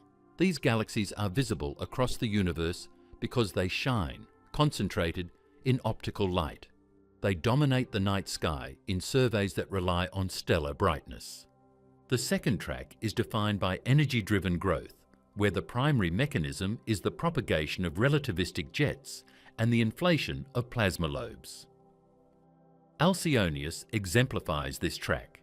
Its central galaxy may appear modest, but the jets extend millions of light-years in straight, coherent channels, producing lobes that define the galaxy's reach. Here, the environment is crucial. Low-density cosmic regions provide minimal resistance, allowing jets to maintain their energy over extraordinary distances. Magnetic fields act as scaffolding, channeling plasma and preventing it from dispersing. Growth is determined not by mass accumulation, but by jet efficiency, lobe stability, and the alignment with cosmic structures. Both tracks are rare, but for different reasons. Stellar-dominated giants require dense clusters, frequent mergers, and time for mass accumulation. Energy-dominated giants require persistent, long-lived jets, ideal magnetic confinement, low-density surroundings, and often alignment with cosmic filaments. Both types of galaxies occupy extreme regions of parameter space in the universe, but the physics that produce them are completely different. One relies on gravity and stars. The other relies on energy propagation and plasma dynamics. Understanding this two-track model also clarifies why one galaxy does not invalidate the other. IC 1101 is not smaller than Alcionius in a meaningful sense. It simply represents a different kind of extreme. Its scale is measured in stellar extent and mass, which dominate optical observations. Alcionius' scale is measured in physical reach and energy influence, which dominate radio observations. They are both extremes, but extremes of fundamentally different dimensions. Recognizing these tracks allows astronomers to categorize galaxies according to the dominant mechanism behind their growth, rather than forcing a single metric of bigness. The two-track framework also changes how we interpret observational biases. Optical surveys naturally highlight stellar-dominated giants because their light is concentrated and bright. Energy-dominated giants like Alcionius were missed for decades because their lobes are faint and diffuse in optical light, detectable only in sensitive, low-frequency radio surveys. Understanding the two tracks allows astronomers to design surveys more strategically, targeting the physical processes responsible for growth rather than relying solely on brightness or mass. Energy-dominated giants also illustrate the range of cosmic environments that permit extreme growth. Dense clusters favour stellar accumulation, while voids and low-density regions favour energy-driven expansion. The physical mechanisms governing each track are different, but both lead to galaxies that dominate their respective domains. One is compact and dense, the other is sprawling and energetic. Both are rare because the conditions required to produce them, cluster density or ideal filament alignment, long-lived jet activity, magnetic stability, occur only occasionally in the universe. Even within each track, individual galaxies can vary. Stellar giants differ in cluster richness, merger history, and total mass. Energy giants differ in jet lifespan, magnetic field structure, and lobe morphology. Yet the underlying principles defining each track remain consistent: gravitationally driven mass accumulation versus energy-driven lobe inflation. The distinction provides a clear framework for interpreting extreme galaxies without conflating their scale with their mass or luminosity. This model also redefines how astronomers measure largest galaxies. Previously, the largest galaxy was assumed to be the one with the most stars. Alcionius shows that size is multidimensional. Physical extent, energetic influence, stellar mass, and luminosity all define different axes of largeness. In this framework, IC 1101 remains the largest stellar galaxy, while Alcionius is the largest energy-dominated galaxy. Both hold records in their respective categories, illustrating the need for category-specific superlatives rather than a single universal ruler. The two-track model also has implications for cosmic evolution. Stellar-dominated giants form in environments that maximize mergers and mass accretion, evolving over billions of years to become luminous, gravitationally dominant systems. Energy-dominated giants form in low-density regions, where jets can propagate without obstruction, producing enormous physical extents in hundreds of millions of years. This distinction emphasizes that galaxy size and growth pathways are strongly tied to environment and physical mechanism, not just time or mass. Magnetic confinement and environmental alignment play particularly important roles in the energy-dominated track. In Alcionius, stable magnetic fields prevent the plasma from dispersing, while alignment with cosmic filaments provides paths of minimal resistance for jets. These factors create a self-sustaining expansion mechanism, inflating the galaxy far beyond what gravitational mass alone would allow. Stellar-dominated giants cannot achieve this, as their growth is limited by gravitational interactions and cluster density. The two-track model also informs future observations. Surveys must consider both stellar brightness and energetic signatures to fully capture the extremes of galactic scale. Radio arrays like LOFAR, combined with optical and X-ray instruments, allow astronomers to identify galaxies along both tracks and recognize their distinct physical drivers. The search for objects even larger than both.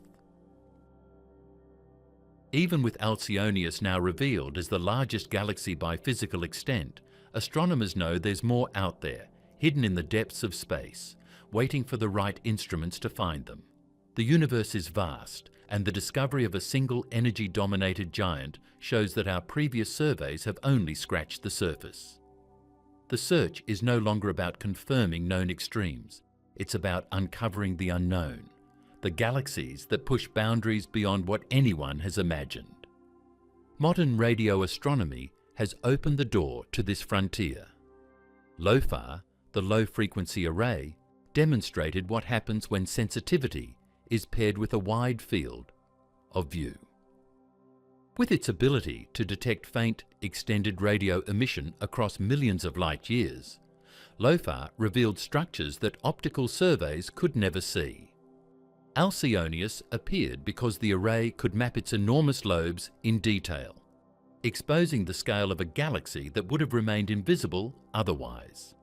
This same approach is now being extended to even deeper surveys, scanning wider swaths of the sky at lower frequencies, looking for radio structures far larger than any previously recorded. The square-kilometre array currently under construction is set to take this search to an entirely new level.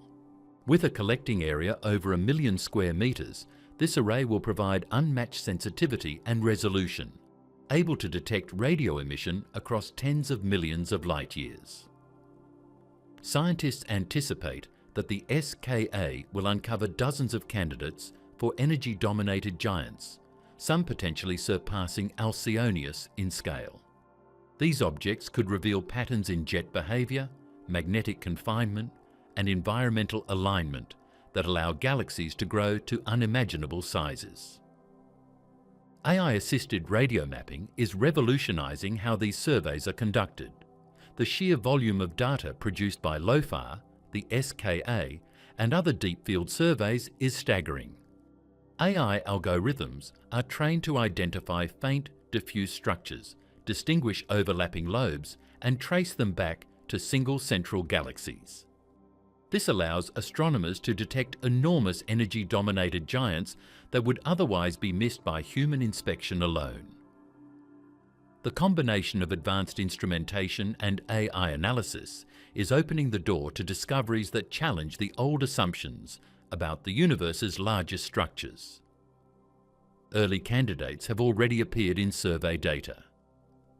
Some radio galaxies show structures extending beyond 20 million light-years, though confirmation is still pending. These potential giants dwarf even Alcionius, suggesting that the universe may contain galaxies whose energy-driven lobes stretch across distances that would have seemed impossible just a few years ago. Each new candidate is a puzzle piece, helping scientists understand how jet mechanics, filament alignment, and low-density environments interact to produce enormous scale. The search is not limited to energy-dominated galaxies. LOFAR and other radio instruments also map regions where stellar-dominated giants could be hiding, particularly in distant clusters or obscured regions. While IC 1101 remains the largest stellar galaxy identified, it's possible that more massive ellipticals exist farther away, or in regions where optical light is blocked by gas and dust. Combining optical, X-ray and radio observations allows astronomers to capture extremes along both tracks, identifying galaxies that challenge assumptions about size, mass and energy distribution. One of the key revelations from this ongoing search is how dependent extreme growth is on environment. Energy-dominated giants seem to require vast low-density regions, where plasma can expand unimpeded over tens of millions of light-years. Stellar-dominated giants require dense clusters, where repeated mergers supply the mass needed for supergiant ellipticals. This duality highlights why both types are rare. The conditions for one are not conducive to the other, and discovering new extremes requires targeting the right cosmic neighbourhoods with the right instruments. The implications of finding objects even larger than Alcionius are profound. Each discovery tests our understanding of jet physics, magnetic field stability, and cosmic structure alignment. Observing how these enormous systems interact with surrounding gas, dark matter, and cosmic filaments will reveal the processes that allow scale to extend beyond classical limits. Every massive lobe mapped, every candidate confirmed, provides data that can refine models of galactic growth across billions of years. IC1101 still dominates in stellar content. Its mass, concentrated in a dense core, makes it gravitationally dominant, particularly within its cluster environment. Alcionius dominates in scale, its radio lobes stretching farther than any stellar halo ever measured. The search now asks a bigger question. Are there galaxies that combine both extremes, dense mass, and sprawling energy-driven structures? Detecting such hybrid giants would rewrite the records entirely, showing that the universe can produce systems that defy classification, where gravitational and energy-driven growth operates simultaneously at unprecedented levels. The hunt is accelerating because technological advances have removed previous limitations. Surveys now cover larger areas, probe fainter signals, and integrate multi-year wavelength data. AI accelerates the analysis, detecting subtle patterns invisible to the human eye. As the sensitivity of instruments improves, more galaxies with extreme energy-driven lobes, larger than Alcionius, will likely be identified. Each new discovery extends the frontier of what we consider possible and maps previously unseen territories of the universe. The story of IC1101 and Alcionius is no longer just about identifying a single, largest galaxy. It's about understanding the full spectrum of extreme growth mechanisms. IC1101 teaches how gravitational mass defines one kind of upper limit. Alcionius teaches how energy-driven processes define another. The ongoing search seeks to identify whether even more extreme examples exist, expanding both tracks and pushing the limits of scale further than ever recorded. As LOFAR, the SKA and AI-assisted surveys continue, the universe may reveal galaxies whose radio lobes dwarf Alcionius, or clusters containing even more massive stellar giants than IC1101. Each discovery will redefine what large means in different contexts, separating mass-based dominance from energy-based reach. The search is as much about technique as it is about scale, using sensitive instruments, deep surveys, and advanced analysis to detect galaxies whose existence challenges long-held assumptions. Galactic extremes now exist in a multi-dimensional landscape. IC1101 retains its crown as the King of Stars, the largest galaxy by stellar mass and gravitational influence. Alcionius holds a different throne, the King of Physical Scale, stretching across more than 16 million light-years thanks to persistent, low-density jet expansion. Astronomers are now looking beyond both, seeking the next generation of cosmic giants, objects that may surpass all known records in ways previously considered impossible. The search continues not only for bigger numbers, but for insight into the physics of extreme galaxies, revealing how different mechanisms can dominate growth under varying cosmic conditions. Every candidate discovered will challenge existing models, forcing astronomers to refine their understanding of energy transport, jet stability, magnetic confinement, and cosmic environment. In doing so, the study of these enormous systems is pushing the boundaries of astrophysics, showing how scale in the universe is limited not by imagination, but by our ability to see, measure, and interpret it. The sky is vast, and the universe is more extreme than we ever assumed. While IC1101 shines in the visible spectrum and Alcionius dominates in radio, the hunt for even larger or more unusual galaxies is far from over. With each new survey, the cosmos reveals that extremes can exist in ways we have barely begun to understand. As instruments improve and surveys deepen, astronomers are likely to discover galaxies that redefine physical limits, showing that the universe is capable of producing scale far beyond the familiar examples of IC1101 and Alcionius.